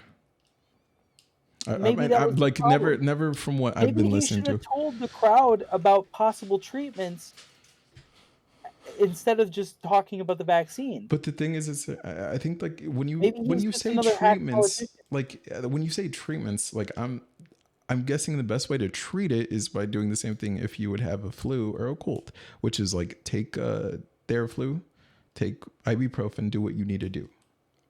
Maybe there's more. How do you know? Nobody it's fucking knows. it, I You mean actually like kind the of drug know everyone was calling because I horse listened to the Joe tranquilizers? Rogan podcast. I actually know some treatments that I could have done. well, okay, so like yeah, I guess it's positive to have like treatments on the side, but the thing is that like the best thing for you is probably the vaccine. Now it could How fuck do you you up know? with the side effects and shit like that, but because we have How the do you? statistics. But like if you guys are skeptical of the statistics, then like it's a little different. Okay, so situation applies here. So we got some COVID going through this house. Guess what? We couldn't get tests. We couldn't find tests anywhere. We couldn't schedule a test for 5 days. Or sorry, it was Did you order your test 2 days. when I posted it? It was before this. It was before you posted that. Right. Tests were gone everywhere. There was no tests. Every health clinic you couldn't get in until a couple days or a few days later. Mm-hmm. We run into that down here What do you too. do? What do you Same do if over you here. can't even get tested for a couple days? And then on top of that, once you get tested, you won't know till later that day. Or, depending on what test you're doing, you might not know till a couple days later. So you're adding like 4 or 5 days to your when you possibly got sick. And so what do you do for that time frame? Well, Like, if you even got if you're vaccinated, what COVID, do you do? What do you do to reduce the viral load? Like, what do you do? Like, it's just simple stuff like that they're not talking about. They're just saying vaccinated, you're fine. Duh. Like, but it's not true. Like, you still. What if you still are at risk, even if you're vaccinated, well, I and you mean want to to be, do whatever you can to help your body, I'm guessing right? it's like the flu or cold protocol. You take exactly what I just said, the Theraflu or whatever. Now Joe Rogan. So okay, I'm guessing he's gonna come back with something that Joe Rogan. But anyways, the whole thing with the Joe Rogan, I mean I do support that. Like if you get COVID, even if you're vaccinated, like get treatments. Right. But what Kyle, makes you decide that do you what not people are think you're saying lining on? somebody's pockets by buying that? So what? But what makes I'm you say protecting my that life. whatever somebody's I saying don't on care Joe what it Rogan's is. show I'm is protecting my misinformation life. compared to whatever somebody's saying on CNN? Like, what's the difference? So, well, first of They're all, both experts. I think They're both experts in their what, field. What I do believe what people are saying on Joe Rogan. The thing is the skepticism, and then I mean, is anybody wrong to be a skeptic? no, I feel like absolutely there's not. a healthy level of skepticism. Let's say But let's say I don't have any risk, right? Let's say, which I don't. I'm almost at zero risk. Like, I'm a normal, average, healthy 34-year-old, right? Like, I don't have any comorbidities that I know of, right? So I only have to worry about if I get COVID. That should be all I have to worry about is when I get COVID. So when I get COVID, what matters is treating the symptoms. That's it. Okay. right, okay, but okay. So why should I take a risky, like, experimental vaccine that could potentially put me at risk without even having COVID if all I have to worry about is the COVID in the first place that I could potentially just like not get, or it might not even affect me? Well, COVID could fuck up your heart too, just like the vaccine. It can. It absolutely can. Right. So But that's a possible risk, not a That's the thing. guaranteed risk. right. Mm-hmm. Just like the vaccine, though, right? Mm-hmm. The vaccine's a guaranteed risk. I'm 100% guaranteeing that they're injecting RNA into my arm. Without a doubt, RNA is being injected into my arm, and my body will be processing it and producing whatever the fuck the cells that my body will attempt to learn to fight. Right? That's a guarantee. When I get COVID, I just get COVID. How I would naturally get COVID. Like I've gotten every other fucking virus in my entire life. But the thing is, COVID's like, it fucks you up a little bit more, if we're being honest, right? And the vaccine can fuck you up for a very long time. There are people that have neurological problems to this day after taking the vaccine. The vaccine, worst case scenario, kills you, right? Yes, and that's a guaranteed risk. While COVID is a potential risk. So, but the thing is that like COVID, you're probably going to get it. Yeah, and I'm healthy. So I'll probably recover. But, okay, you don't have to get the vaccine, but I'm saying like... Yes, I know. That's what I'm trying to... That's all I'm trying to say. That's all I've ever tried to say, is I just don't need it. But do you think it's like... I think that if you have comorbidities and you're at risk, go ahead and take it. That's what everybody has been saying that's been against the mandate. Yeah. Like, I don't think I've heard... There's probably like a few fringe fucking weirdos that are like, no vaccines ever. But like, and that's fine. Like they can have that opinion. But I think that like, if you're at risk, fucking take it. That's fine. But they should also know about the treatment. They should know about the treatment before they should know about the vaccine, because the treatment matters to that person from the very second they get it, or even that they suspect that they get it. Because before you even get that COVID test back, you should just start treating yourself to fucking save your life. Your life is at paramount importance. So treatment is the ultimate goal. Treatment is like what you should be doing immediately, whether you're vaxxed or not. I agree with you. I don't think... I haven't heard Joe Rogan say anything about self-treatment, but it seems like he has, because you have a bottle of whatever that was. So that's the doctor that I was talking about. And it's Dr. Robert Malone was the other one. He's the one that has all the RNA stuff. He's the one that was like part of the RNA science that created. His was kind of a boring podcast.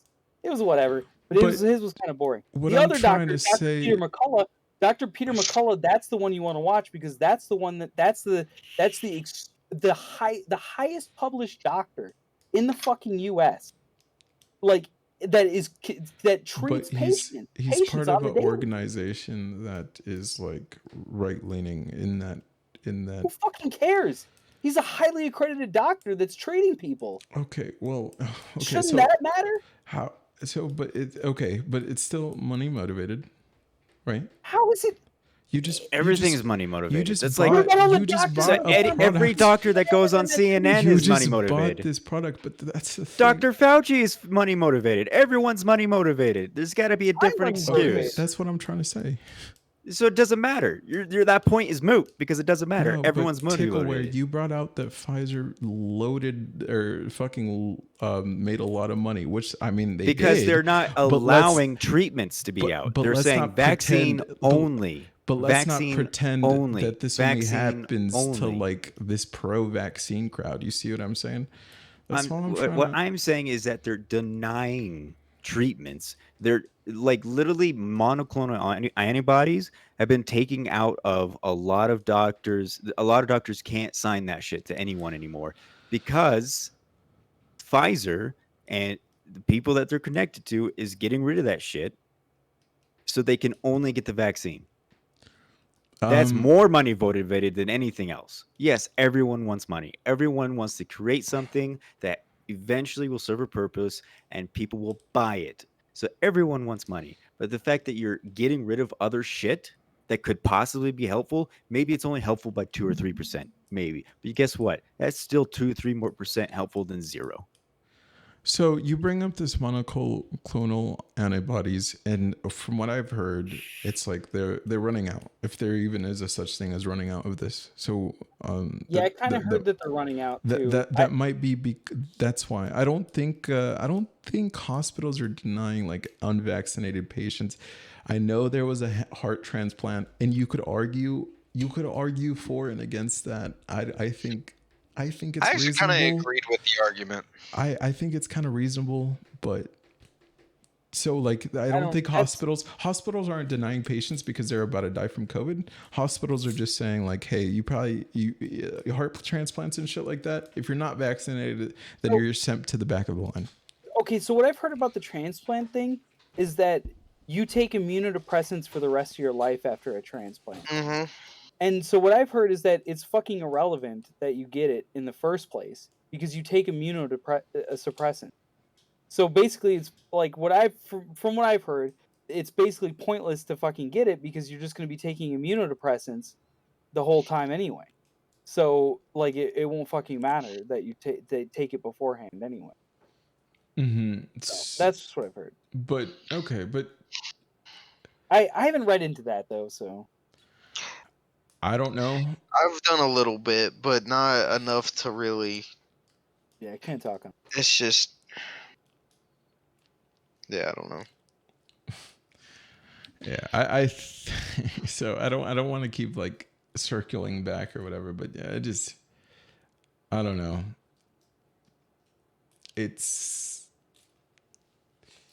I don't know. Joe Rogan. I just want to know why people think that like the treatment's not as important and why nobody knows about it. Like why don't people know about like the things that you can do to treat yourself? Like if ivermectin has a chance to help, why not fucking take it? Well, is that the horse drink shit? Yeah, that's the horse medicine. Well, I know that was a bullshit way of explaining it because we use it in medicine before COVID. Yeah. But that's the meme. Yeah, exactly. But it's been proven to work. I don't know why everyone's so against it. With this random shit that somebody's telling you to put in your body, you might as well get vaccinated. But the question is what is the harm of taking it? Ivermectin is a drug that has been out and used for like fucking years. For a very long time. It's one like Nobel Prizes and shit. It's a very well-known like drug. That's the thing that's so ridiculous is like the I think the overdose amount is like insane.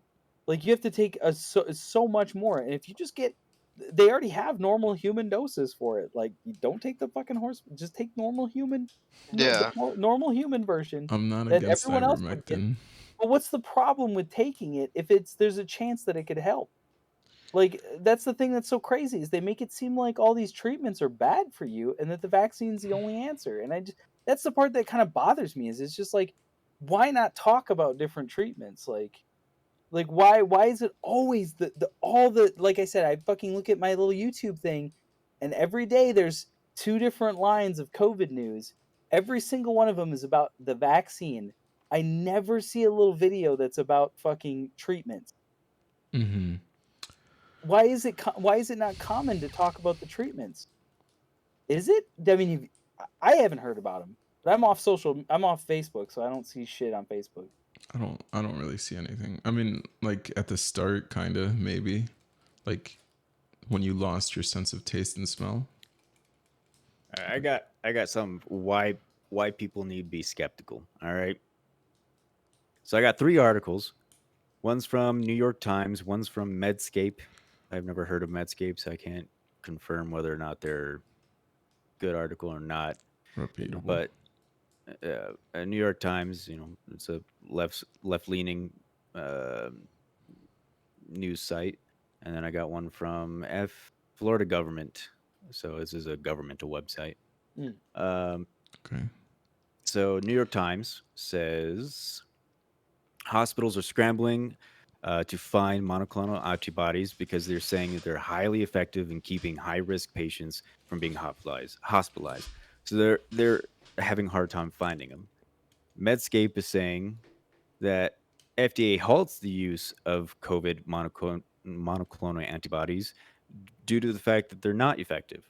So a lot of doctors are saying they're effective in this article, and then this one, the FDA says it's not effective. And then in the Florida government one, it's saying that Ron DeSantis is calling on the Biden administration to release the stranglehold on monoclonal antibodies through its allocation system to increase the supply. So this is why you got to be skeptical. It's like, is the FDA saying it's not effective? Then why are these doctors saying that it is? And this is from like the New York Times. They're usually left leaning. And this is in New York even. So Okay. What's going on here? Why is the FDA, who's based, post those I think, in articles New in the York? chat for me, please. I just want to know why after 2 years nobody knows basic treatments, but they know the vaccine. Look, That's what I'm talking about. Is like this is why you have to be skeptical. Is because I'm with the you, Kyle. HWO said that it's not even transmissible from human to human at the beginning of the fucking pandemic. There was all kinds of crazy shit. You know that, like, just don't believe anything, and just wait, just wait, because it's gonna fucking change. It's okay to be skeptical, especially with something this new. And I would say it's still relatively new, even 2 years in, because it is new. I mean, we still don't even know everything about the fucking cold, which is why we can't get rid of it. Well, true. So there's nothing wrong with being skeptical, but the thing is that like when it's getting like when it's in your face for too long of a time, then like it starts becoming more like real and real. So I don't know. That's how it was for someone like me, where it's like, you know, like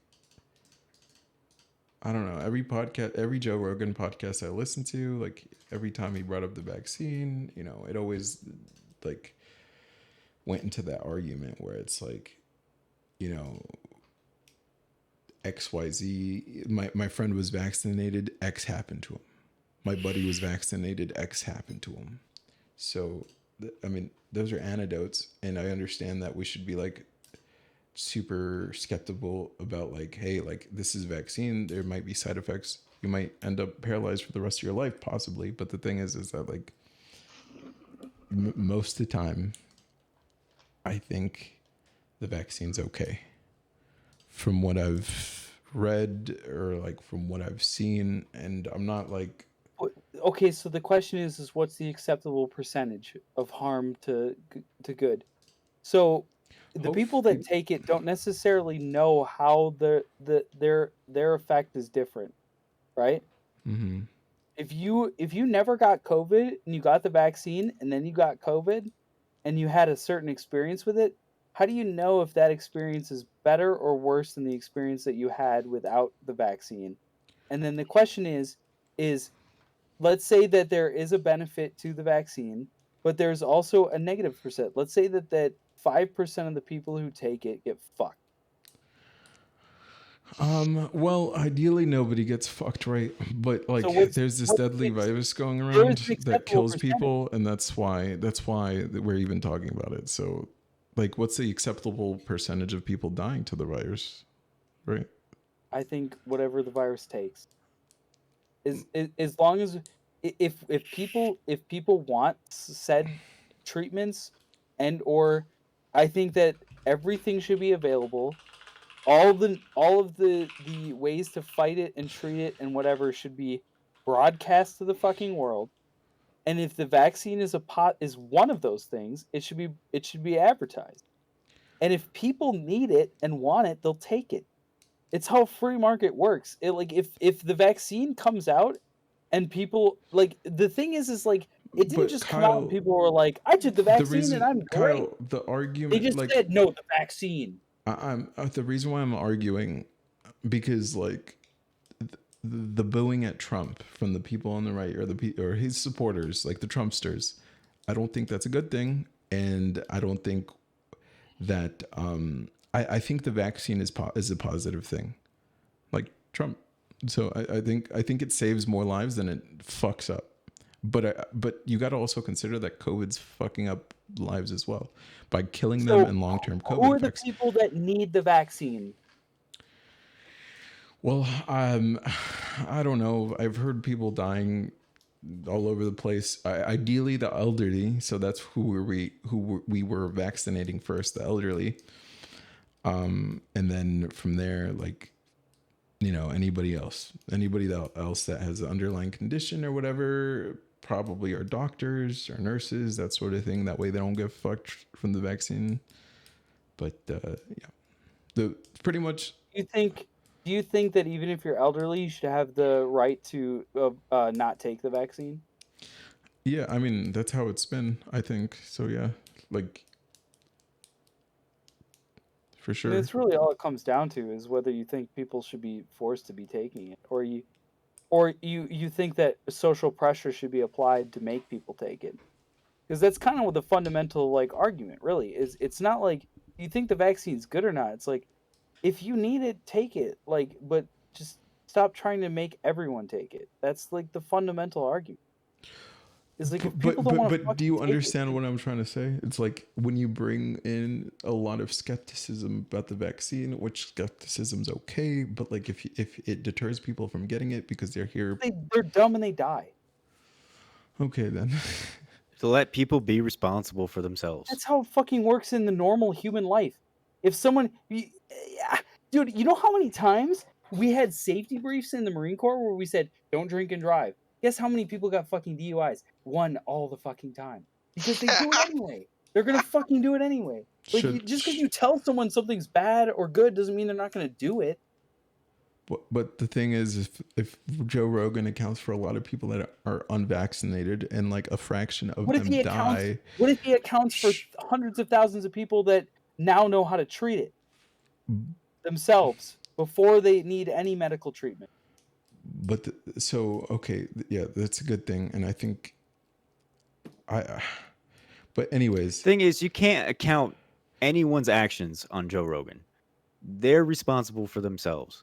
Okay, whether or not they listen to Joe Rogan, whether or not they listen to CNN, it doesn't matter. Okay, then. So with the right saying they want to hold like these media companies liable for all this bullshit, I don't want to hear that anymore from the right. Then if Joe Rogan's now our media, I haven't heard anyone saying it. But I'm saying from the right, right? I'm not hearing anyone say it from the right. I don't know where you're getting this from. This is why I don't like saying left or right, because I hear people from both sides crying about stupid shit that's fucking dumb. So that's why I don't like saying that's fair. I fucking hear it from both sides. But that's fair. I like talking about the middle. But you guys keep saying the media is like spreading all this misinformation and shit like that. So they do. Like that should apply equally to Joe Rogan. So yeah, and he takes responsibility for it. That's the thing. That's the difference. Joe Rogan goes out and he says, if I'm wrong, fucking tell me about it. I'll correct it. I'll talk about it on the next episode. I don't think he says, I'll bring in your guy that tells me I'm wrong. I think he's definitely skewed more towards like anti-vaccine rhetoric. And I don't think that that's good. And I think that's deterred people from getting the vaccine. And then what if people die from not receiving the vaccine? Do you think that Joe Rogan should just not have a podcast? Like, what's your ultimate point? No, but like, it's what's just your proof that he's like that, though? Okay, so you just feel like he's like that. No, because like it's what I listen to. Sure, it's an antidote, but like I'm listening to his podcast. He's not vaccinated. It's clear, and he talks about it a lot. He doesn't avoid the topic. He actually talks about it a lot. And like, sure, you could get treatments. I'm not vaccinated because X, Y, Z. I'm okay. I'm healthy. I work out. You probably should too. But then when people don't get vaccinated because they listen to Joe Rogan and they hear the treatments and all that shit and they die. What about the people that listen to the media, they get vaccinated, and then they have neurological problems or they have myocarditis at fucking 20? That's fair. Why can't they hold them responsible? It's the same ridiculous thing. It's like it's both ways you lose. Like, but I think the vaccine's more positive than it is negative. Well, then how do you know? How do you know that like the treatment option? How do you know that fucking his idea? Like is better. I think the best thing you could do against COVID is getting vaccinated. Which is to talk to your doctor. I just don't see why it can't be a choice. That's my only thing. I don't see why it's such a... I'm not arguing that it should be a choice or not, Justin. If I was arguing that, I'd be like screaming at you guys to get vaccinated. What I'm saying is like, if I'm the biggest person in the world right now and I'm running around telling people that I'm not vaccinated and I'm bringing up guests that are at best vaccine skeptics, I think that might not be a good thing. I don't think that's a good thing. What's the climate that they're being brought out in? How many big news networks are bringing on skeptics of the vaccine? I don't listen to big news networks. I'm not too sure about that. But the thing is that Obviously we know. Why is it all on Joe Rogan's back? Why does he have to fucking hold the weight of the world? He is the media at this point. He's the world's biggest podcaster. Does he not tell you to go to talk to your doctor? Sure, but like, I mean, so if he tells you to go talk to your doctor and you don't do that, but you instead just how is it his listen to the other shit? Like, it's not his fault. It's your fault. That's the part I don't get in all this. It's like you're taking away people's free will and saying that they're just puppets that follow the leader. Which I mean, I kind of agree they are, but I mean, yeah, isn't that yeah? So I mean, like it just so like follow whatever leader. I'm not talking about you guys specifically, but like the listeners. The same argument that you guys have that Twitter's left, the same argument that you guys have that the New York Times is lefty, leaning left, is the same argument I would have with Joe Rogan being the biggest podcaster in the world. He's a household name, that he's right leaning and he's vaccine skeptic. And I don't think that might be a good thing when you're the biggest podcast in the world, like spreading this like it's definitely not even. It's not balanced on who he brings on his show. So that's pretty much it. Did you see his recent response? I did, but like a lot of people are gonna be like, "Oh, he's bowing the knee," like whatever. But Joe Rogan could bring on anybody he wants, but he's gotten too big. I think just like Twitter, I just don't. Just like Twitter, but the thing is what's your end game? How would you solve it? Well, I think he started to do a better thing now where it's like if he brings up people that like if he brings up differing people with differing viewpoints, that sort of thing, that's good. He's always done that though. Bro, when you bring up Jordan Peterson and like I've really only seen people from the right and like UFC fighters, like, cause I listen to his show, maybe not on the daily, but like the most views go to Jordan Peterson, the doctors and shit like that. And both those episodes were like the most watched, most viewed, and they're not pro-vaccine. So not saying that's a bad or good thing, but like it's vaccine skeptic. And if the vaccine, in my mind, it might not be in yours, is the best thing you could do against COVID, then it might not be a good thing. So I don't know. I mean, he's brought on plenty of pro-vaccine people. Yeah. Did you know that both of those doctors recommended it? I know one of them was vaccinated, or both of them. I don't know. But I'm pretty sure both of them were. Like I listened to him. I did not. So this is I the did part not that I don't get the get. idea that they would recommend the vaccine. Like after listening to that, like I definitely have more skepticism about the vaccine than I would about. Why shouldn't you be skeptical of it? Why is skepticism so bad? It's not that it's a bad thing, like because like being skeptic is good because I'm skeptic. But the thing is that like, I guess when it's something as critical as this, where like if you view the vaccine in a good light, it might be a bad thing where he's spreading all this skepticism or whatever. So yeah. Y'all see what I'm at, but I don't know. I see where you're coming from. I just disagree. That's like you guys saying that CNN, the New York Times are all colluding to push the vaccine, right? It's kind of like saying that, or it's like, you know. I mean, the thing is well, I guess that's what's happening. Like they kind of all are. It's not like I'm saying it. But the media now is Joe Rogan, and I'm saying he's kind of like pushing this anti-vaccine rhetoric. Joe Rogan will only pop up in my COVID news. He won't actually. There would never be a JRE He's on Spotify now in my COVID news. Listen, I click on YouTube, I'm telling you, there's two different bars that show up, and they're both like COVID news, and not a single one of them ever has any sort of skepticism in the videos. He's on Spotify now. But I'm talking about that Spotify isn't the be all end all. You have to go to his podcast. You have to click on it. You have to listen to the whole thing to get the skepticism. When I just click on fucking YouTube and see all these little video headlines, what do I see under COVID news? I don't see skepticism. I see, all I've been seeing lately has been news about COVID for kids, the vaccine for kids. Do you know what happened when my fucking niece and nephew got COVID? They were over it in 2 days or less. Okay. Because they have God tier immune systems. Thank you Did for they that need the antidote. vaccine? I Really? didn't die Do you from really think COVID. you need the vaccine? I didn't die from COVID, so I'm good, How right? many kids have died from from COVID? I don't know. Okay, well, do But kids okay, need the so vaccine? what I'm kind of getting at is like, is the vaccine good or bad in your eyes? Depends on who takes it. It's a medium ground. This I really hope it's good. I want it to be good.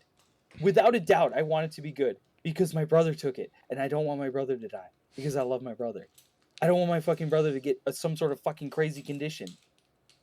Like, I don't want him to die either way, from COVID or from the fucking vax. Like, I don't care. Like, whatever keeps people healthy. I don't want you guys to die, right? Either from COVID, yeah. And I'm healthy. And I probably won't. Maybe Maybe you, I Justin. will. Maybe I will. Yeah, I'm I willing could to take a that little risk. trip. I'd be down. Why can't I let myself take the risk? If I'm a normal, healthy, average person, even if I was even if I had 3 comorbidities and I was highly at risk, why can't I take my own life into my hand and just not take the vax? Right, you can. Yes, that's all Kyle, I want. You can. All I want is choice. All I want is can. people. You to have the free to freedom choose. in the U.S. to do that. Yes. That's all I've ever wanted was Thank freedom to God choose. bless the USA. If the vaccine is truly the best answer, people will choose it. They don't need to be bullied by the media and fucking agencies to take it. They just need to know that it works and it's out there, and they'll take it. People will make the right decisions themselves. They don't need to be bullied into things. At least how you I turn them got my away. shit off. Like I said, people that come on like Joe Rogan's podcast, they also make a lot of money from doing that and pushing this narrative, their agenda. And Joe Rogan, he's the media now, so like, you know, it's not just CNN and the New York Times. Since you guys think he's like bigger than them, like it's Joe Rogan now that he's the media now. He is a household name. Yeah. Why do you think he is? Well, I mean, you guys told me. I trust you guys. If he is the media, don't you think there's a reason for that? And so, do you think that if there is a reason there, do you think that the skepticism might just be healthy, like just might be normal? No, I think it's a good thing to be skeptic, right? But I guess it's from Joe Rogan. You listen to him on the daily. You're definitely like less inclined to get the vaccine. I mean, I don't know about that. That's presumptuous. Nah, I was more uninclined before him. Well, I mean, obviously, I can't change anybody's mind, but I'm saying like, if you're listening to what he's saying and the guests he brings on, he's like, yeah, and most of them are saying to take the vaccine. I mean, but like, you could say that right after you just like said a whole bunch of like anti-vax things, so like I guess I talk about risks, so they won't be liable, maybe. But the thing is like there's risks involved, right? I mean, all I talked about is anti-mandate things. That's the only point I've been making. Okay, right. But so my point is more like psychological, I guess, where like if the world's biggest person is talking about this, okay, and he's unvaccinated, and he's can telling you talk about like, hey, if you get COVID, do this specific, like ivermectin. But why is that argument not being made for CNN then? What? No, so that they should be held to the standard and they shouldn't be allowed to spread nonsense since they're one of the largest platforms. No, I agree. I'm not disagreeing you're saying with either. Psychological, right? And I agree, but I think that what's the alternative? The alternative is that they 100% everyone backs the vaccine and says it's great, and then it harms people and they don't know about it. It's easier for me to attack Joe Rogan Not because one, I listen to him, and second, like there's not like it's not an organization, right? So like at CNN, you got multiple writers and editorial writers, and like it's this big organization that it's hard to attack this one entity where they say a bunch of shit. But since I could go to Joe Rogan and I could like pull up an episode and listen to it, it's easier for me to attack him. So yeah, and that's why I kind of pull him up and single him out, right? So I mean, like, look, I care just as much as like CNN and New York Times spreading misinformation. I do think they're a little bit more liable, though, if something happens. See, that's a very interesting point. Is you think he's more liable just because it's just him talking to people, but and like so, I think like, that's kind of interesting, Kyle. But if the world's biggest person is kind of like spreading this like pro-China, and if the world's biggest media organization does it, like that's what I don't get. Like how you think I'm saying they're both wrong, and I'm saying both of them are money motivated. That's all. Why isn't an organization that's entire job is based on the news more money motivated? Joe Rogan never intended for his shit to be money motivated. He did it for fun. Are 100% money motivated. Yeah, it doesn't matter now. He's the world's biggest podcaster. Like, so that's why. How does it matter? Because you're saying that it matters more what he says, but I'm saying that he's only like partly money motivated. He just brings on whoever the fuck he wills. I'm saying it all matters. This organization is 100% monetized, and so why doesn't it matter who they bring on when they're 100% monetized?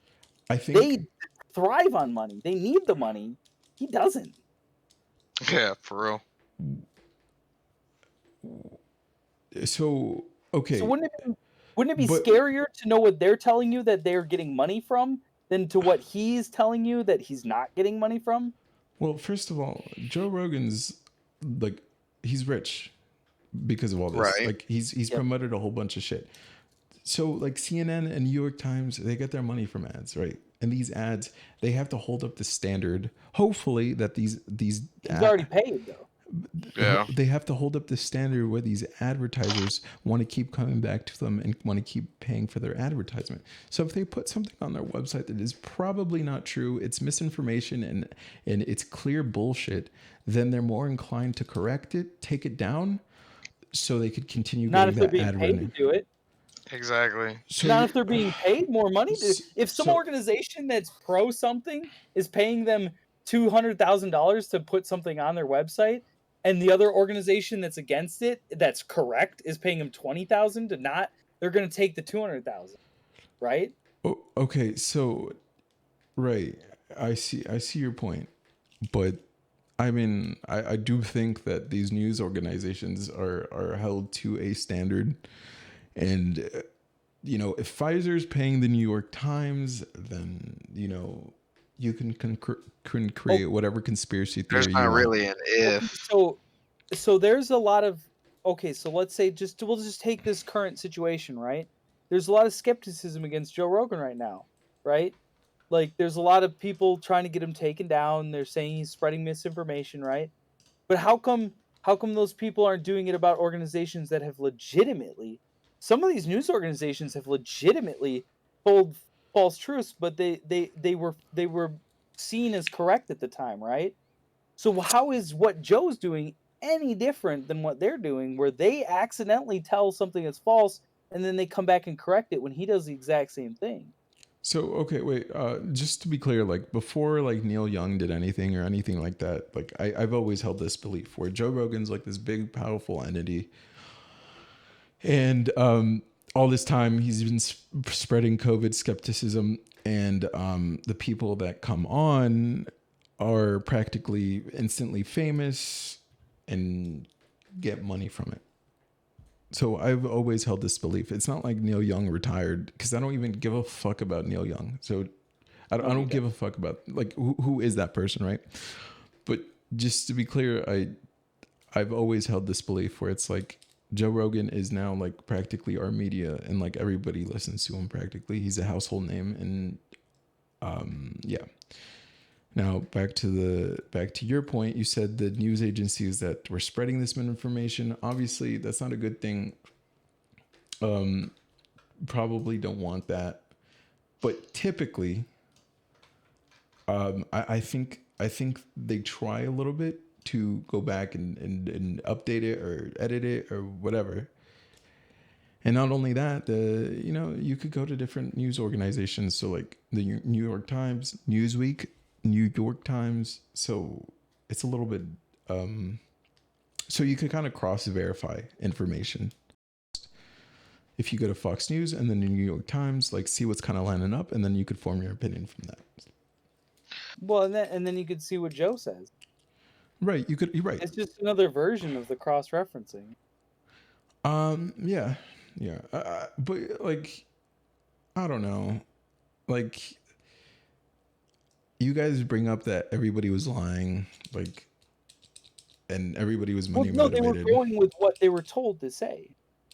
Like, that's just what they did. They would, if they were told, like, if the news organizations were all told, like, we're bringing out mask mandates, 2 weeks to stop the spread, they run with that. That's what they say. That's because that's what the fucking CDC or whatever says, right? I'm more empathetic to that, Kyle, because like we just didn't know what the fuck was going on early on. Like we all actually cared. We all actually cared at the beginning, and that's why we went into deep lockdown. We just didn't know what was going on. We shut down our businesses, and we started wearing masks. Like everybody, we were kind of unified in the first like month, couple months, right? Yeah. Mm-hmm. So I kind of empathize because it's like, well, information's spreading so fast, you really don't know what the fuck is going on. It came from a bat. Well, it turns out that might not be true. It came from the lab actually. So I guess I empathize more with them. That's all. So yeah, well, I guess that's the problem, is that you just don't empathize with like Joe. No, well, I don't know. Like I don't not empathize with them, but like I'm trying to understand. Preventing people or having COVID skepticism is just, in my view, or having vaccine skeptics and like being generally like more on the side of like adding skepticism to the vaccine is a bad thing. I see that as a bad thing because like when that's the only thing you talk about, it stops people from getting vaccinated, and like I think people die from not being vaccinated. Caesar, are you just mad because you got vaccinated and you didn't fucking need to? No. You're just mad because you got vaxxed and now you're one of them. You have to say it. No. Is that the chip that they put in your brain? Maybe. Who the fuck knows, bro? I'm kidding. Who the fuck knows? But I gotta go home, boys. I better not see not see a Nazi flag behind one of your guys' fucking walls as tapestry or some dumb shit like that. I'm not associating with you guys. You want to see my Nazi flag? It's right here. Well, if y'all ever need somebody to pop back in, you hit me up.